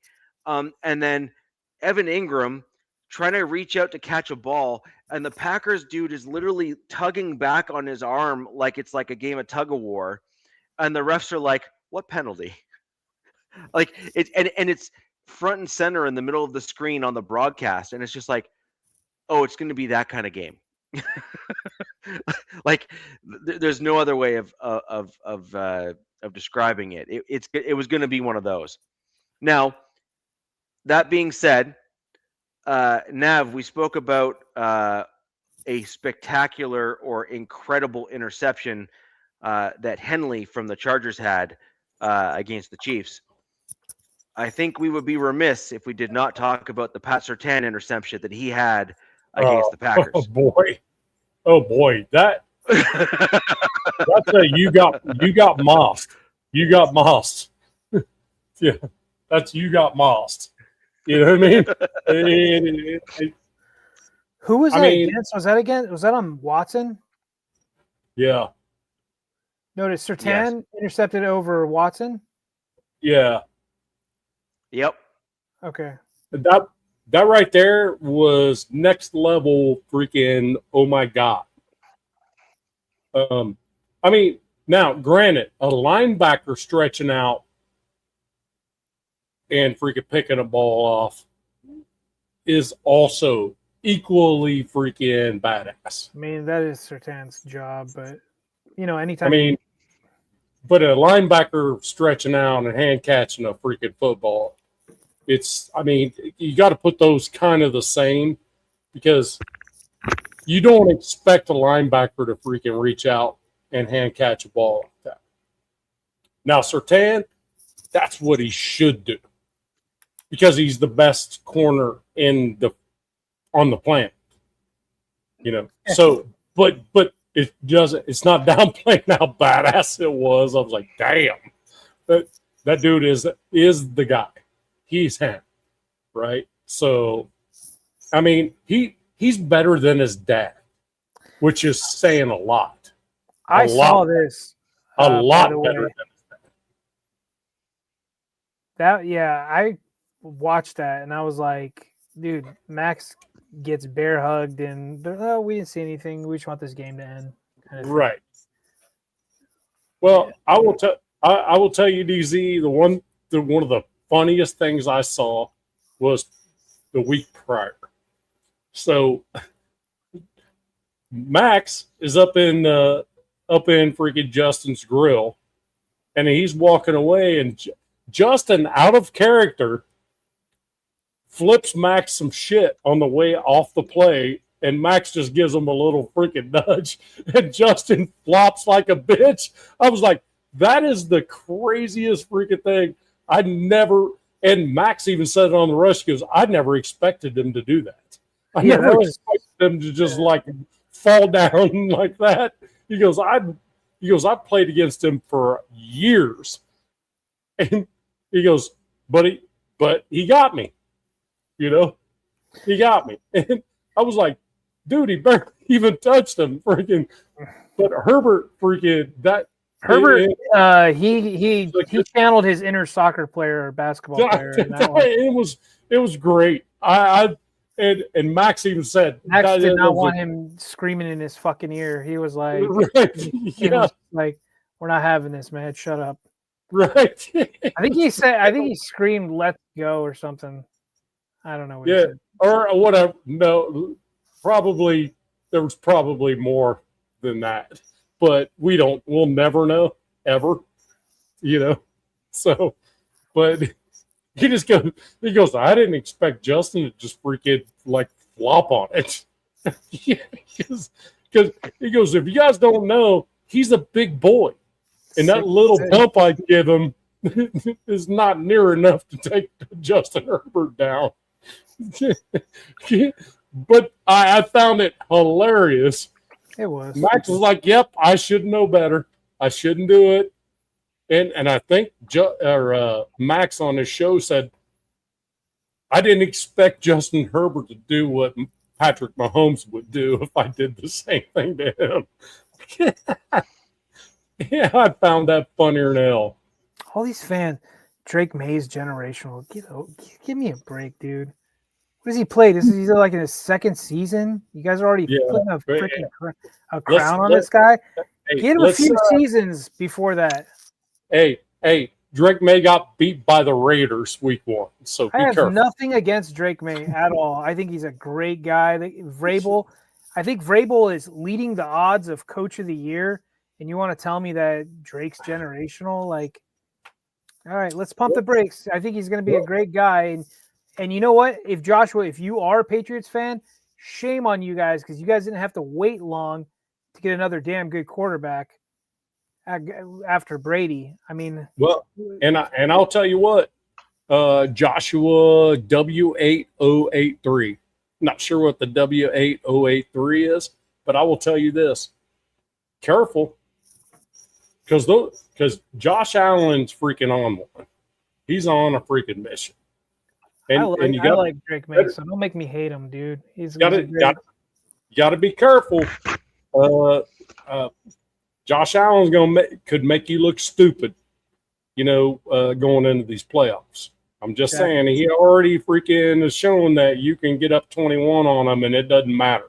Jacksonville Jesus. Be damn careful.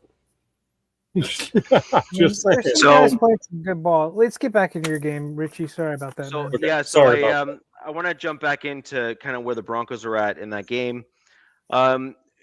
We saw actually a bit of a tale of two halves a little bit for the Broncos.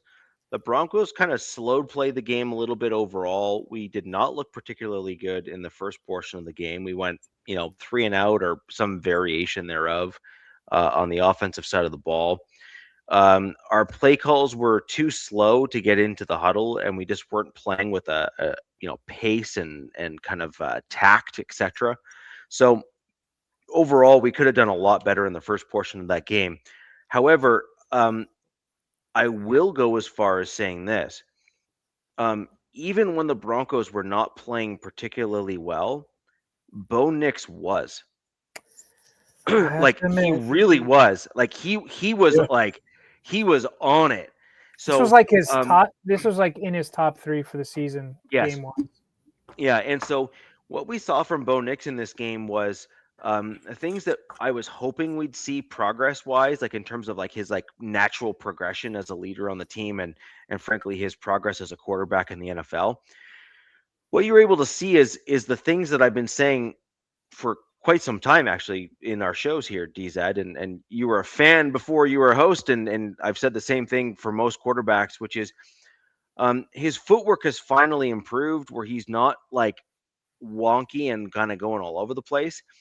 And furthermore, the one thing that's even more important than that is he is not scrambling prematurely. He's actually meandering in the pocket, stepping up to make the throw. And that's where you saw some of these kind of laser beam style throws that were like incredibly effective, including a few touchdown passes there that were just absolutely just like laser beams. He's giving his guys like an extra second or so to get open, and instead of him taking off, he's maturing. He's getting into that. Yeah. And I agree 100%, like 100%. That's exactly what's happening there. And that sort of quarterback play or progression as a quarterback in terms of growth, like personal growth, is exactly what's required from a quarterback as a second-year quarterback in the league. And that sort of play plus mobility when needed, which we saw a few times in that game as well, really does lend itself well to making it, into the playoffs and who knows. And so that's an important piece there. On the flip side of that, I do think it's important here to note that the Broncos had a few low-key but kind of important injuries that is not in our favor in this game. We lost Brandon Jones to a torn pec. Immediate news from Broncos country is that it is slightly worse than Pat Surtain's. Pat Surtain missed 3 games or 4 weeks because we had a bye week in there. And they're thinking that Brandon Jones will miss at least that amount of time. And they're also talking about perhaps even having him needing to go for surgery. If he goes for surgery, he'll be out for the season. Now, to my Broncos team's defense, PJ Locke stepped in for Brandon Jones, and he's a starter on a good percentage of most defenses in the NFL with his progression. He did very well. Now, is he a guy that I want replacing Brandon Jones on the regular? Nope, not even a little bit. But good teams have developmental players that they have allowed to get to a certain, spot, and PJ Locke 100% fits that bill or is that guy. He's the dude that is like the 1B to the starter, but you're never knocking Brandon Jones out because he's playing at like an all-pro or a Pro Bowl caliber level, and so you're always going to be sitting behind a guy like that. My Broncos defense did in fact show out again against the Packers as well, although we did not look that great in the, say, 3/4 of the first half. He is I wasn't trying to rub it in, but yes, he is an undrafted free agent. I don't want to hear that word anymore. I don't want to hear undrafted UDFA coming out of Richie's mouth anymore. It's getting just crazy. It's getting old. It's old. Yeah. It's getting old. Yeah. Oh, so, another UDFA who is leading Pro Bowl loads. Who's going to be a fucking all-pro? Oh, yeah. Sorry, I just used the F word. Yeah, but look, I mean, we've got a few of them, right? Like, it's kind of ridiculous, but it's ridiculous. No, it's not. It's not ridiculous. It's absolutely stupid. The amount of UDFAs you guys have for the Pro Bowlers. Hey guys, my show is going to be on shortly, and I've got a whole list of stuff for the Chargers and the Broncos on my thoughts. Just give us your score prediction since you got to go. Well, I don't have to go immediately, but let's see. I have the Broncos at home winning against the Cowboys 27-20. I have the Chargers, against the Jags, right? Jags. 27-20, only because they're at home.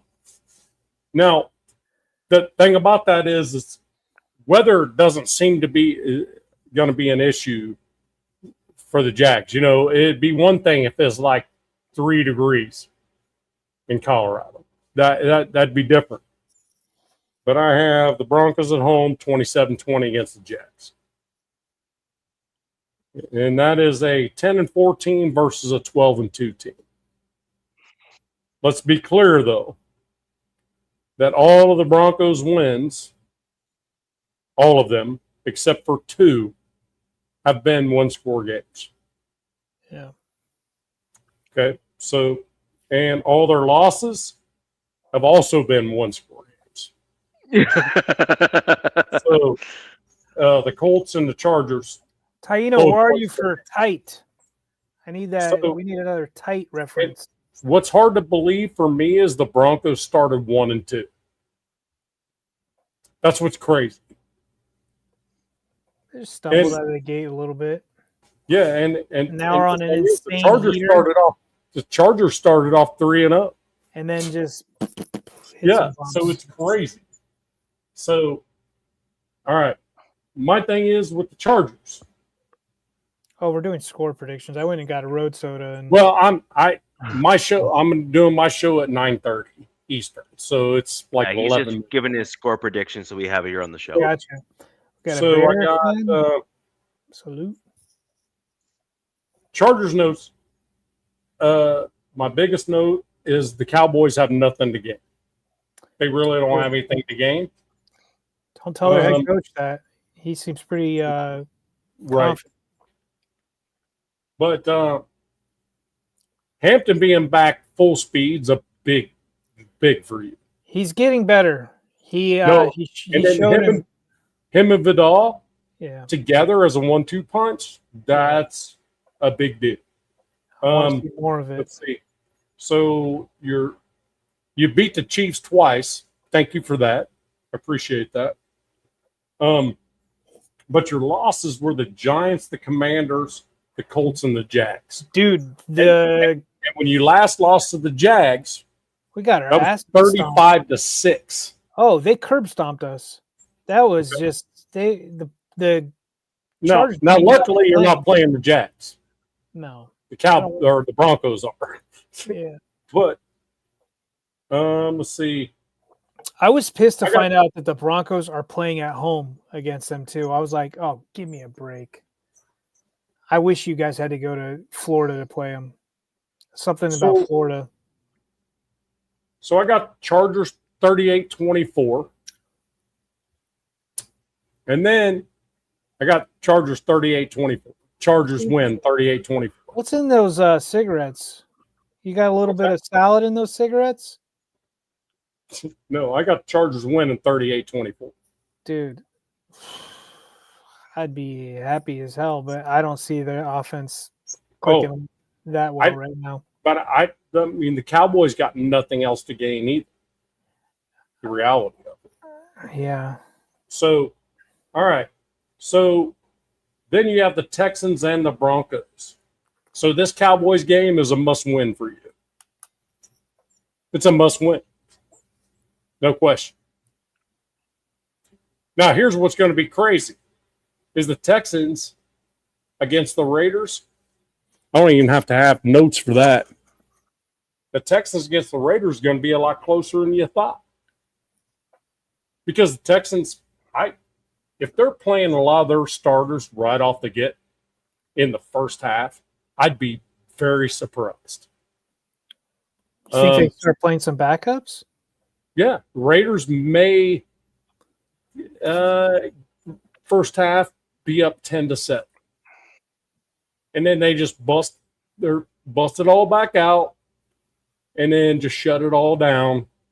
And it ends up 24-17. Wow. Texans beat Raiders 24-17. I'm just throwing it out there. Just my thought process is like, why would you? Because you could probably beat the Raiders with your backup crew. The Texans in the AFC South are by far, in my opinion, all the way around the better team. The Jags are freaking show me, because it's I mean, Trevor Lawrence looked so bad for so long. I've really got a problem when he gets behind. When he gets behind, he tends to freaking make mistakes. And who's your team, Clap? Come on. If our teams are trash, who's your team? What? I don't know. I just want to see these. We're all Fruit Loops. I want to. You want my Super Bowl prediction? The two teams in the Super Bowl? Just while we're here. Patriots. Okay. Oh, okay. I thought you were asking me. Look, my thing about the Patriots, I don't think they've had to travel outside of Eastern Standard Time all season. Mm-hmm. No, that was the Bills. They only left Eastern Standard Time once, and that was Houston. It wasn't the Patriots either? No, the Patriots have, I think they played Richie. I'm pretty sure they came. Pretty much all of the AFC East did not move out of the Eastern Time Zone but a few times. No, I do like. I really like Trevion, their running back. He looks super explosive for them. Well, and then also have Stevenson too, which is their 1-2 punch. Yeah. So I mean, it is that, but we predicted him out of the draft, right? Yeah. Yes. I have no issues with Drake May either. So if this guy, you want to troll, go ahead. My big thing with the Chargers is they're getting healthier when everyone else is getting hurt. So I'm not predicting the Chargers to win the Super Bowl, but I'm predicting the Chargers to make a run. And so, all right, that's my prediction. Big part of it is Hampton and Vidal. Those two dudes are going to be hard to deal with. If you look at the Chargers, the wins. All right, Chiefs, Raiders, Broncos, Dolphins, Vikes, Titans, Steelers, Raiders, Eagles, Chiefs. Their losses, the Giants, that was freaking stupid.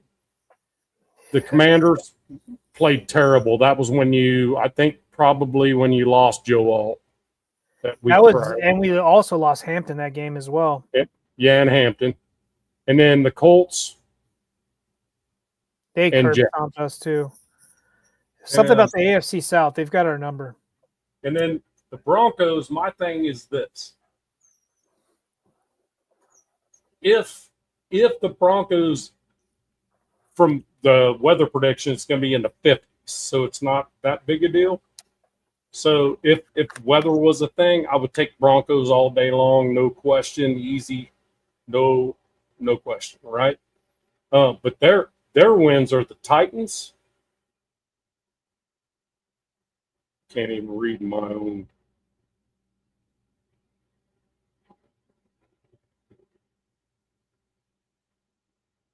Eagles, Jets, Giants, Cowboys, Texans, Raiders, Chiefs, Packers, Saints, and Commanders.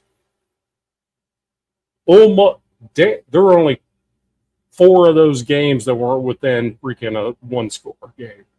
And their 2 losses, Colts 29-28 and Chargers 23-20.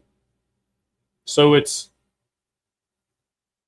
one of those where it's kind of like, if you continue to do this going into the playoffs, winning and losing, the only losses and only wins you pretty much have are close, tight games. Are you going to be able to continue to do that in the playoffs is the only question I would have for the Broncos. I think the Broncos are fantastic, I think, all the way around. But I'm going to throw this last piece out here. I have the Broncos at home winning 27-20.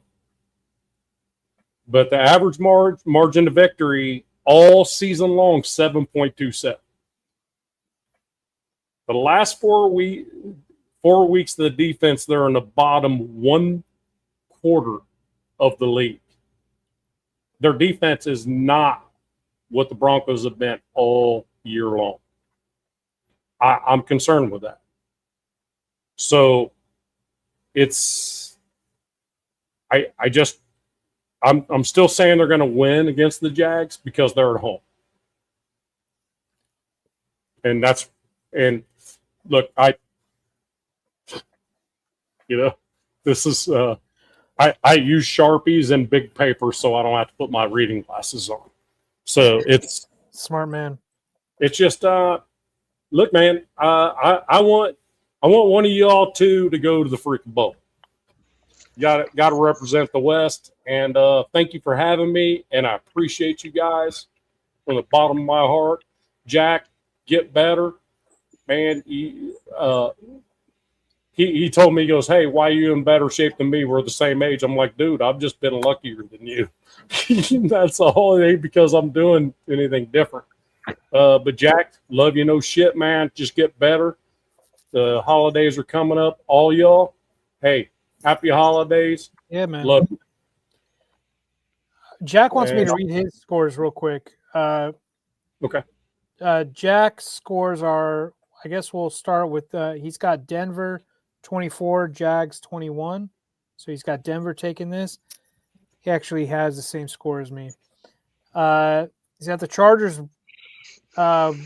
beating the Cowgirls 26-21. And then he's got the Raiders 12, Texans 24. Those were Jack Kenna's predictions. Yeah, and I mean, it's kind of the same thought process, reality of it. I mean, we have the same winners, just different scores. He had my same exact score for Broncos Jags. I've got Broncos squeaking this out 24-21. I think the Jags are a really good team. I think they're a solid team, but like you said, their defense is freaking underrated. Yeah, they're underrated. I think they had at one point they were like top rushing defense, or not allowing the run. And but this Broncos defense is a different animal, so it's going to be a fun game to see how the Broncos defense does against this Jags offense. Let's see. And I agree with Money. I mean, the AFC is pretty wide looks open. Looks like the Jags are 10th in total defense throughout the NFL.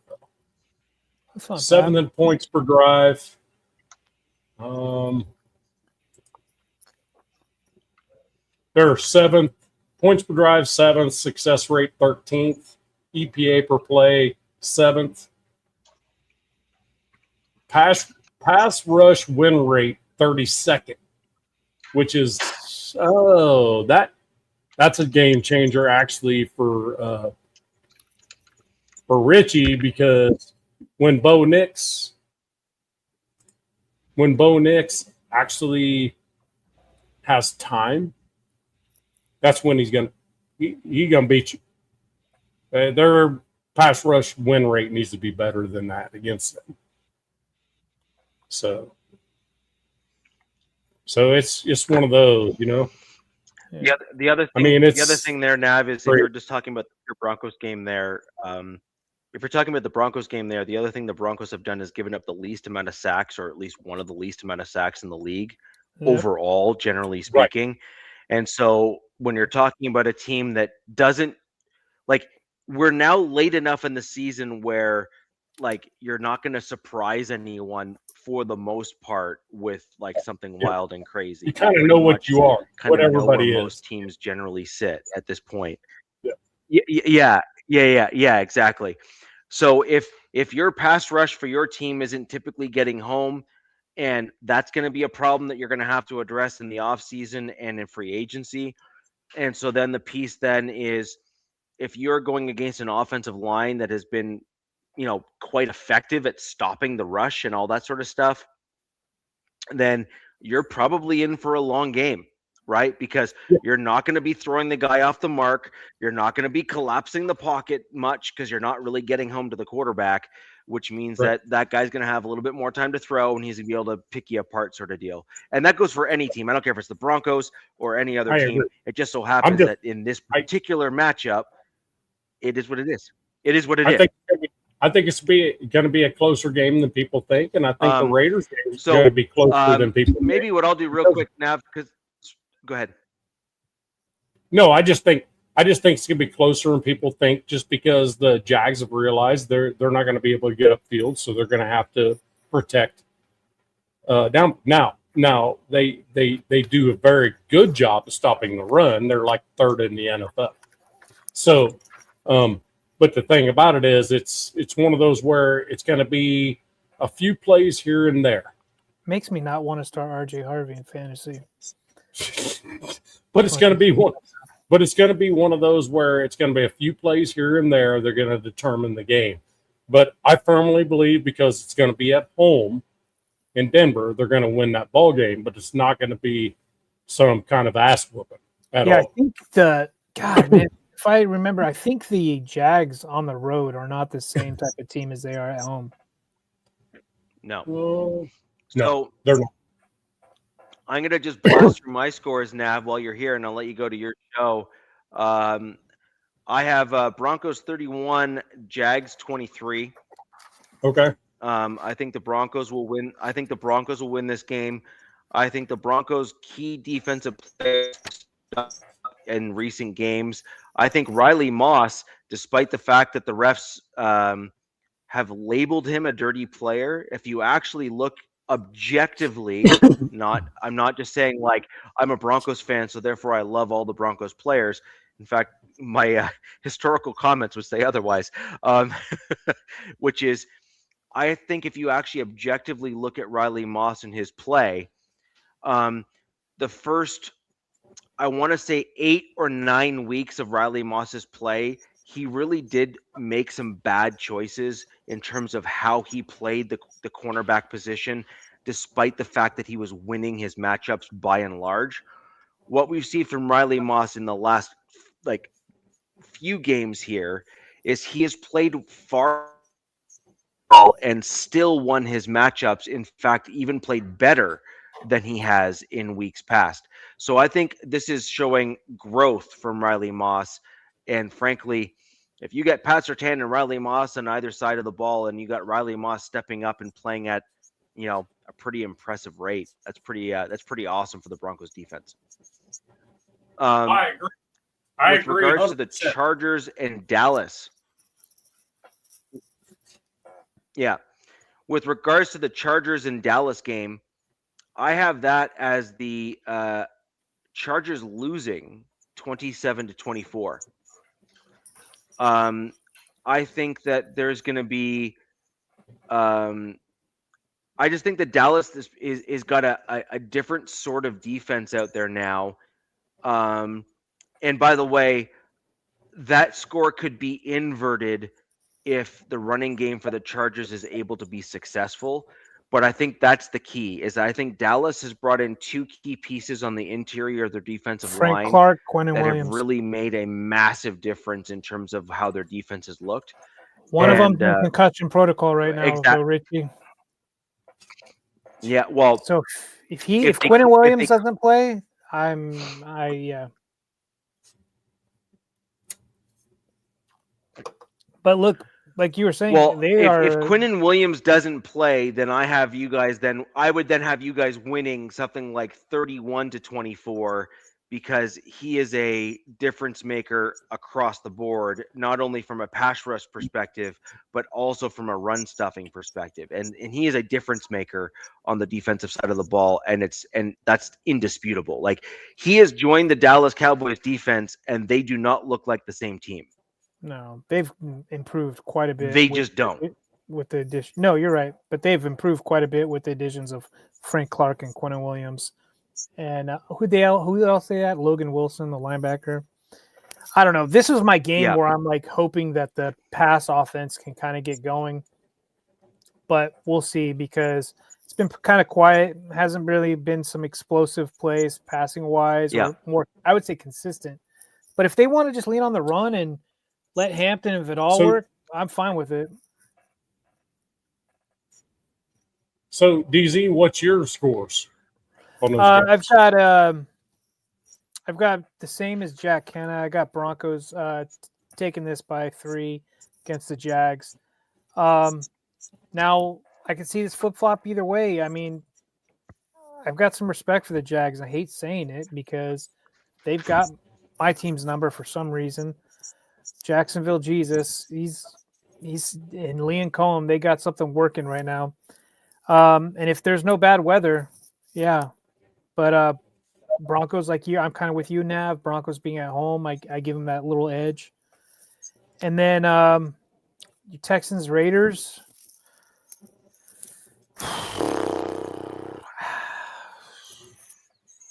I think the Texans are gonna sit a lot of their folks that got nicks and injuries, little stuff, just to see how the game goes until they need to turn it on and win the ball. I don't think Stroud's really all that good, to be honest with you. Like, I think he's his offensive line's amazing. Right. I mean, it's been horrible. Yeah. I think it's literally the second worst to the Chargers. And I don't know if you guys have X accounts. You guys need to follow. There's an account. What's his name?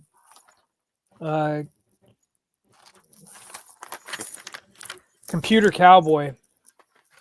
He puts in all these different PFF, ESPN, all these other different ratings, and he does it every week. And Chargers still ranked 32nd, which being 10-4 is pretty damn impressive. Yeah, and the Raiders are 31st. Yeah, on Spotrac. Yep. Chargers are 32nd. Yep, unbelievable. It's pathetic, but I don't know. I still got the Texans going. I got them 24, Raiders 10. Yep. If they that defense, they scare the bejesus out of me. We're playing them after the Cowboys, and I'm not looking forward to that. Not game. Good. No, it is not good that you're gonna have to play them. And then you're running. That's why I said how important Vidal and Hampton are gonna be going forward. Last year when we played them in the playoffs, we got smoked, but we only had Austin Eckler, if I remember. So this will be different. I think running game is going to be important to the Chargers throughout as we go. Because J.K. Dobbins, as much as I've been following him, doesn't look like he's going to be. Doesn't look like the Broncos are going to get him back at all this season. As I've been following, it's like, yep, he's just not quite there. He's not in the facility. He's not practicing, that type of stuff. You know what I mean? So I'm not sure you can see J.K. in the playoffs. I don't know. That's going to be a huge difference maker for the Broncos if that happens. I mean, because that dude freaking absolutely destroying people. You know, and then so he got hurt. And I'm gonna go with my game. I've got the score. I got my Chargers winning, and I don't usually like pick them like that. But you know, I think Nav said it. It's like they're not really playing for much. I think they have a 1% chance to make the playoffs. It's literally just a 1%, right, or whatever. Well, they have to win out, and the Eagles have to lose the rest of their games. Yeah, and I think they need the Commanders or something to win twice, something like that. It's a ridiculous math. The defense, the Chargers' defense is on a heater, and defense travels, and then I hate my offensive coordinator, but whatever. I think this is where Quentin Johnston didn't play last week. He's on track to play this week. So I got the Chargers winning 27-24, but I can see this game going even higher into the 30s.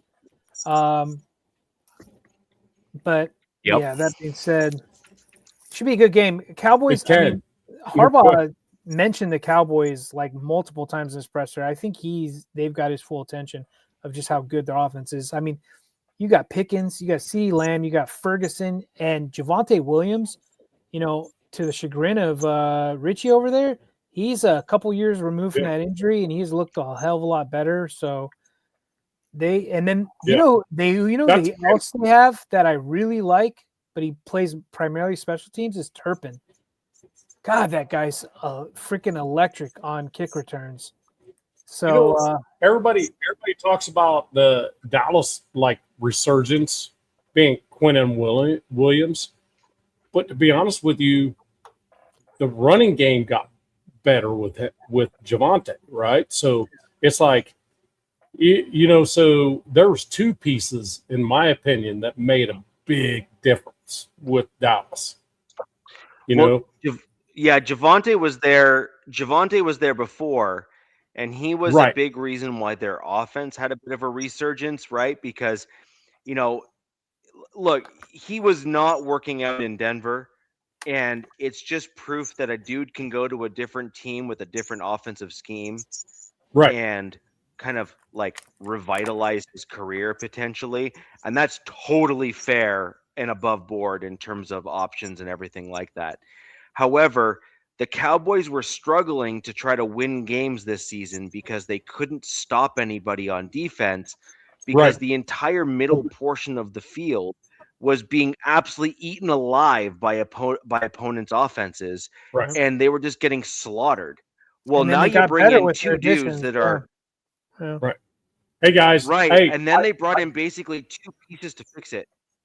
Thanks, I gotta go, guys. See you, buddy. Hey, I'm getting like beat up on Instagram. Like, what are we doing? Where are we going? Hey, you guys are more than welcome to switch over when you guys are done. We pop you on. We can talk a little bit further. Okay. Yeah, man. Hey, Jack, just get better, brother. Just get better. I'll be here for you whenever you need me. Okay. Love you guys. Take care. Off I go. So basically what I was saying there, just real quick, DZ on that piece, I'll just quickly finish because he had to go. But basically, long and the short of it is the Cowboys were actually one of the top offenses in the league, even when they were losing games. Like, it was crazy that they were losing games, putting up like 25, 26 points kind of thing. They were just getting beat 31-27 or like, you know what I mean? Like, their defense was just giving up too many points on the other side of the ball. They were like Cincinnati, which was obviously had to be quite frustrating for them as a team.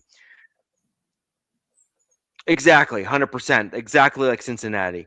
And then Jerry Jones made a comment in about mid-season, just before the trade deadline, about bringing in an interior defensive lineman to really turn the team around. And he got really raked over the coals in the media for making that comment, because the league, or sorry, the analysts, not even the fanalists, just the analysts, were like, Jerry Jones being Jerry Jones again, and blah blah blah blah blah, and this, that, and the other. But if you actually look at what's transpired as a result of doing exactly what Jerry Jones suggested, which was bring in some interior defensive linemen, and man, did they ever swing for the fences on the guys that they brought in. Well, Um, and not it only has what you're made saying a with those guys, tremendous difference for the team. Richie, those two additions also boosted the guys around them as well, who they've already had. Well, And you saw some of their we've edge said this guys again on come the to show life. before. Yeah. But we've said this on the show before, right? Which is, in today's NFL, the interior defensive linemen are almost the most critical cog on most defenses in the way that the league is running right now, because you need to be able to stop the run outright and get the same guys that stop the run being able to get home to the quarterback from time to time. So you have to do the run and get to the quarterback.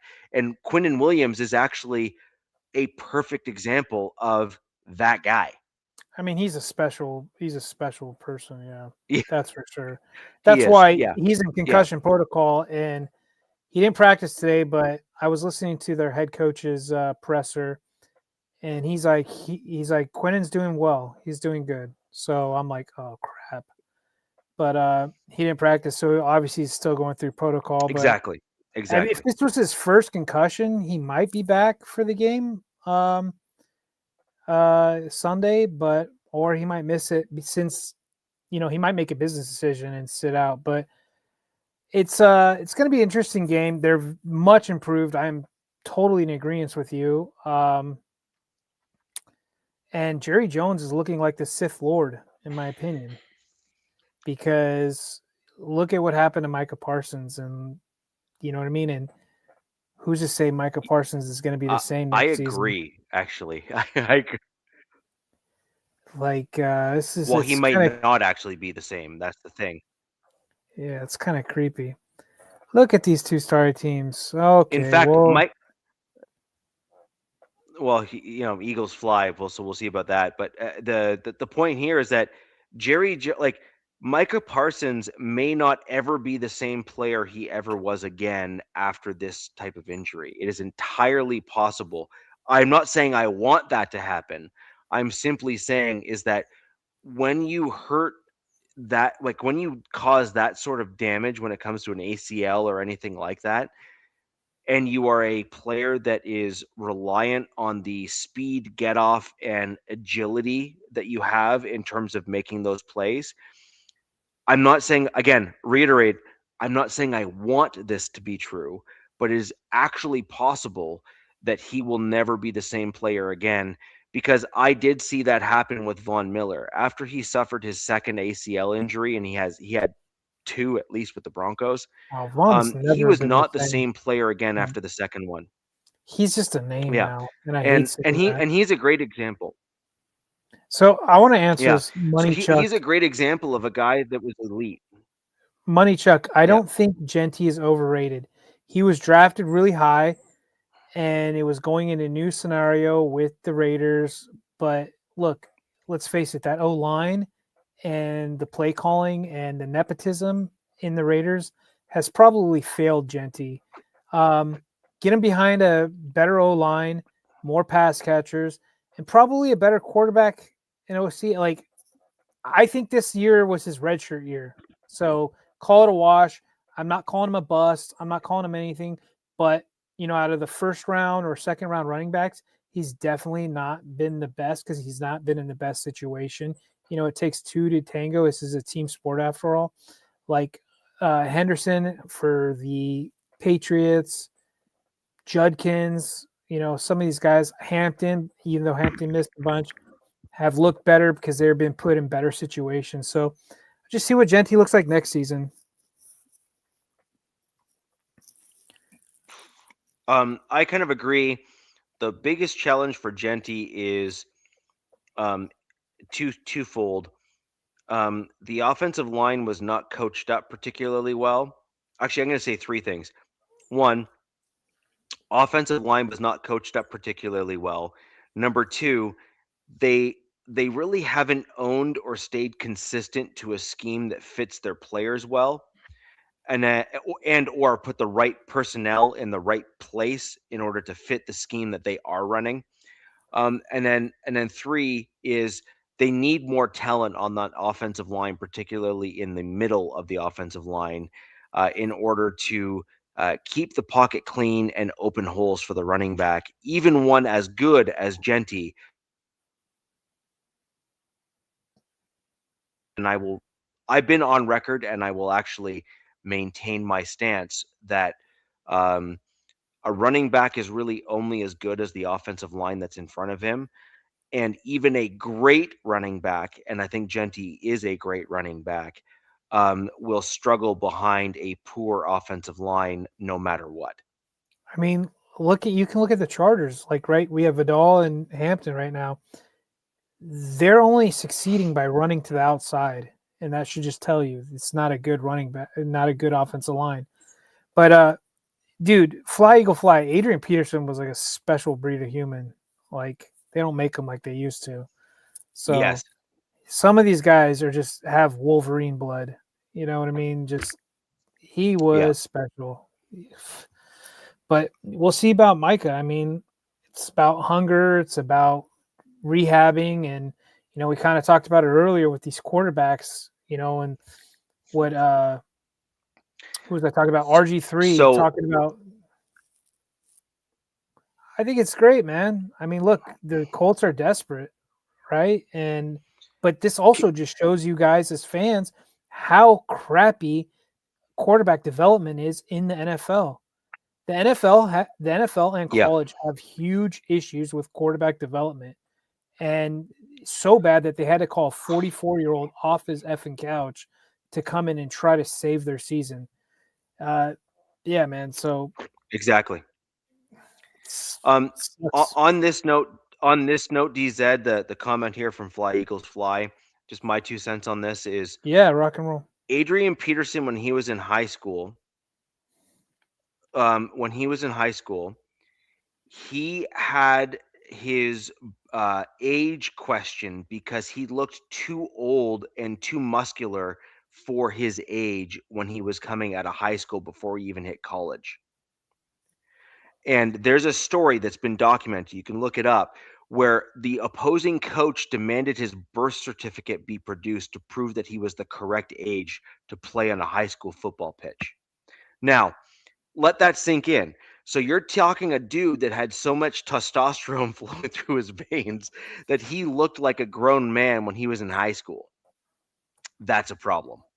And that's why he was also able to recover so quickly from the ACL injury, because he's had that kind of healing power, if you will, as a result, since high school and obviously all the way into being younger in the NFL. He was able to heal quite quickly.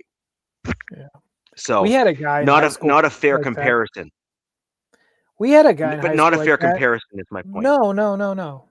But we had a guy in high school like that. He was a track star, played football, was a running back as well, but had this similar, way too muscular, looked way older than he should be. But I don't remember hearing. I was a freshman, he was a senior, and then I remember hearing a story that he went to Arizona State, and the rumors were that he messed around with the coach's daughter, and that's the last that we ever heard about it.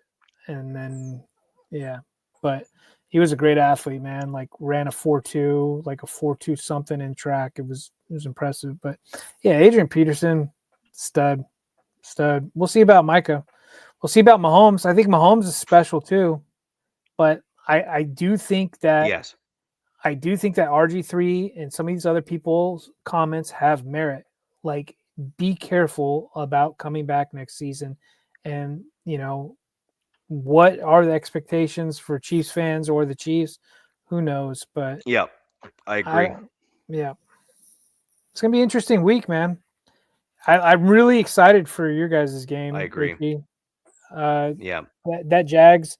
Look, you guys handled the Packers. I thought the Packers were going to get you. That didn't happen. I got you guys taking the Jags down. We'll see. This is probably your last toughest match of the season because the Chargers are 5-0 in the division, but you guys can still win the division if I'm not mistaken. If my math ain't mathing, you guys could still like win it by record or something. I don't know. Yeah. So, where the Broncos are sitting at right now is because we've beaten the other divisional opponents that were. There's a whole like point differential and some other things that all come into play and stuff as well, and records. So, the end of the day, the Broncos are on. Our destiny is in our hands at this point. Yeah. Like we are the number 1 seed in the AFC unless we mess up. So SoCal that's says basically Denver. what it comes down to. That's crazy. Like, so this is what I'm like. You guys can win against the Jags, right? And then I don't know who you guys play after the Jags. Do you know off the top of your head? Chiefs is on Christmas Day, so it goes Jags, Chiefs, and then I think the Chargers are the last game of the season. Yeah. Yeah, so you guys could take care. This is probably your. I'm not going to say the Chiefs aren't going to be tough, but it's not going to be the same Chiefs. And then you guys could essentially almost rest your starters week 18. And the Chargers could very well be undefeated in the division, but not win the West, which is pretty wild to me. Yeah, that's going to be interesting. Yeah, so I mean, there's the potential, but there's the legit possibility that the Denver Broncos end up going like 14-3, which I never predicted coming into the season. I thought we were going to be kind of, hovering around the same record we were last year, which still had us being a very competitive team. Like we were in the playoffs in that stage there. But the Broncos have surprised me this year where we have been very gritty in these games where we were close, and we were not very gritty the previous year, and it really has set us apart. It just is what it is. Like, and that's a testament to coaching. We've made comments like of the Chargers and Broncos coaching. It is that important to have quality coaches on your team to be the difference. And you talk about Staley, for example, where like close games you were like an automatic L, right? Like he just didn't inspire the team to do anything or have a game plan to kind of adjust to things. Whereas Harbaugh, you're like, we're always in it. Like for sure, we are always in it, and that's a coaching thing. So. I mean, they were down. I did want to quickly. Sorry, just real quick. No, go ahead. Sorry, I just wanted to quickly throw out my my Raiders score just because I didn't get it in. I don't want to have it get lost. I have the Raiders losing to the Texans 42-13. I see why you said this now after Nav is gone. Well, I tried to say it when Nav was here, but he kind of jumped in to try to say I gotta go. But it is what it is. The other thing is that the Broncos, in every week from this point forward in the season, with the right set of circumstances, if I'm not mistaken, have the ability to lock in the number 1 seed in the playoffs, depending on how circumstances fall. I can see SoCal. I can see Peyton doing whatever he can to get a win, because I don't think he wants to go saying that Bo or somebody's 0-4 against the Chargers or some shit. You know what I mean? Like, I could see them trying to stick it to LA, but does that kick us out of the playoffs? I don't know. Who knows? I doubt it. I mean, I'm looking at the guys who are in the hunt. who's maybe. I mean, look, it's Pittsburgh's in the hunt now, right? Because Baltimore overtook them, if I'm not mistaken. Yep. So, yeah, it's going to be interesting. Yep. I'm just I'm more pleasantly surprised than anything with my team, but Yep. as for the Broncos, you guys look like a force to be reckoned with. I will admit it. And if Bo keeps playing the way he does when he needs to do that, they're going to make a deep run this year, especially with how wide open the AFC is. I was saying this. I was looking at it. I guess the Jags O-line is ranked pretty decent, but out of all the AFC teams, the Broncos are set up for this January football. And, man, getting home field as well, that's going to be one scary thought for anybody having to go in a mile high and try to take them down. Yep, it's going to be fun. I think just a couple. Yeah, just real quick on that point. I also don't think the Jags have played a defense that has like the variance and the kind of the roster depth that the Broncos defensive line has as it pertains to getting to the passer. It like the Broncos are still on pace for they played the perhaps Texans, overtaking Richie. the 85 Bears. I mean, you're talking about overall, sure. I mean, I still look. I think you guys are 1B to 1A on like edges wise, right? Like I got Broncos and I got Texans, kind of like how they get after quarterbacks. Personally, why the Texans scare me more? Maybe it's because they beat our butts in the playoffs, and we've seemed to be able to withstand you guys for whatever reason. I have no clue. I don't think it's going to happen in Week 18 unless you guys rest your guys.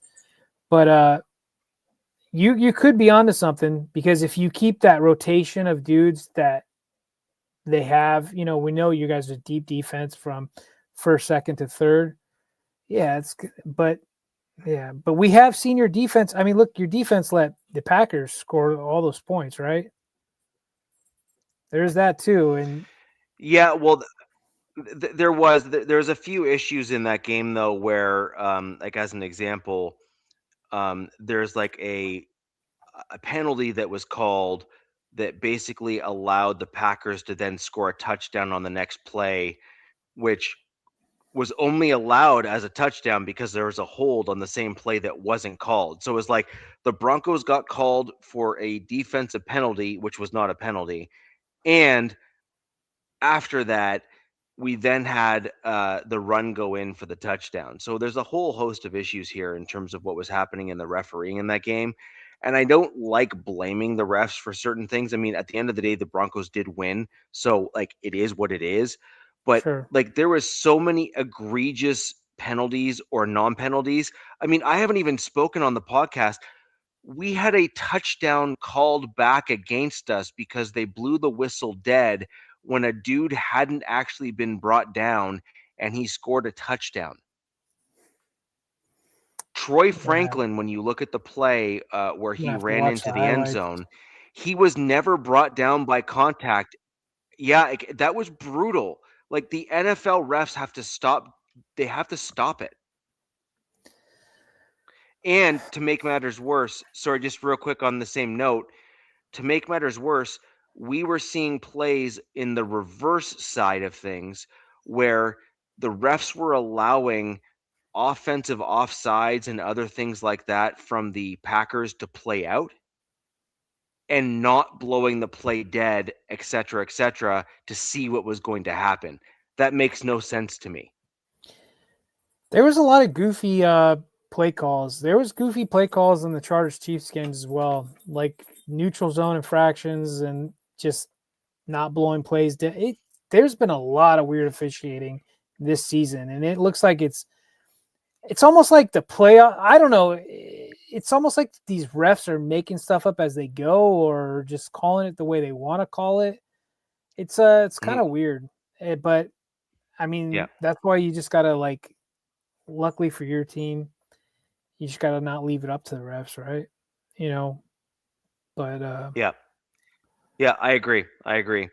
So I mean, we've kind of covered score predictions. We've gone over the games and all that kind of stuff, and I think we kind of leave the show there for tonight. I think it's been an interesting one.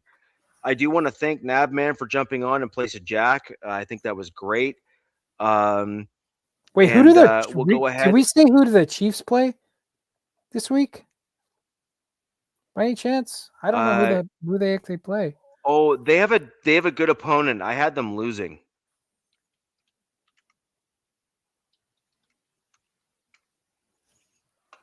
Tennessee. No, are they the Titans? Never mind. Wrong week. They're playing the Titans. Oh wow, Minshew going against the Titans. Okay. Yeah, I think the Chiefs take this one. I'd love to think that they will, but just something tells me that the Titans. I think the Titans are going to try to bring their A game, and I'm not sure if the Chiefs are feeling it. You might be right. They're probably. I'm going to call. Yeah, I'm going to call a hot take on this, and I think the Titans beat the Chiefs, and I think that that's going to, you think the Chiefs fan base right now is spiraling. Wait till they lose to a 2-12 Titans team. Obviously, it's not funny to laugh at an injury because that's not what I'm doing. And frankly, I feel really bad for Mahomes. You never want to see a guy go down with an injury like that. That's just awful. But I do think that there's a certain downward spiral in terms of momentum is a thing. The ability to think that you can win is a thing. And right now, I think the Chiefs are kind of on that nosedive pattern right now. And I think the Titans are saying, this is the Chiefs. This is our. They're going to give them their best shot. Yeah, 100%. And I just think that as a result of that, I think you're going to have the Chiefs in a bit of a slump, and the Titans saying, I refuse to lose. And I think it might end up kind of weird where you end up seeing the Titans beat the Chiefs, if but nothing else, just because they want to say they beat the Chiefs. So you're probably right. You're probably I think it's certainly a possibility. Yeah. So it is what it is. But I mean, I think it'll be a close game. I think it'll be one of those walk-off field goal, one of those types of games where the Titans will kind of have that look what we did kind of moments. Or maybe a win by 4 or something like that. It'll be a close game either way. I think it'll be a very tight game at the end of the day. So that'll do it for the show. Thank everyone for joining tonight. The Wild Wild West has been a great show.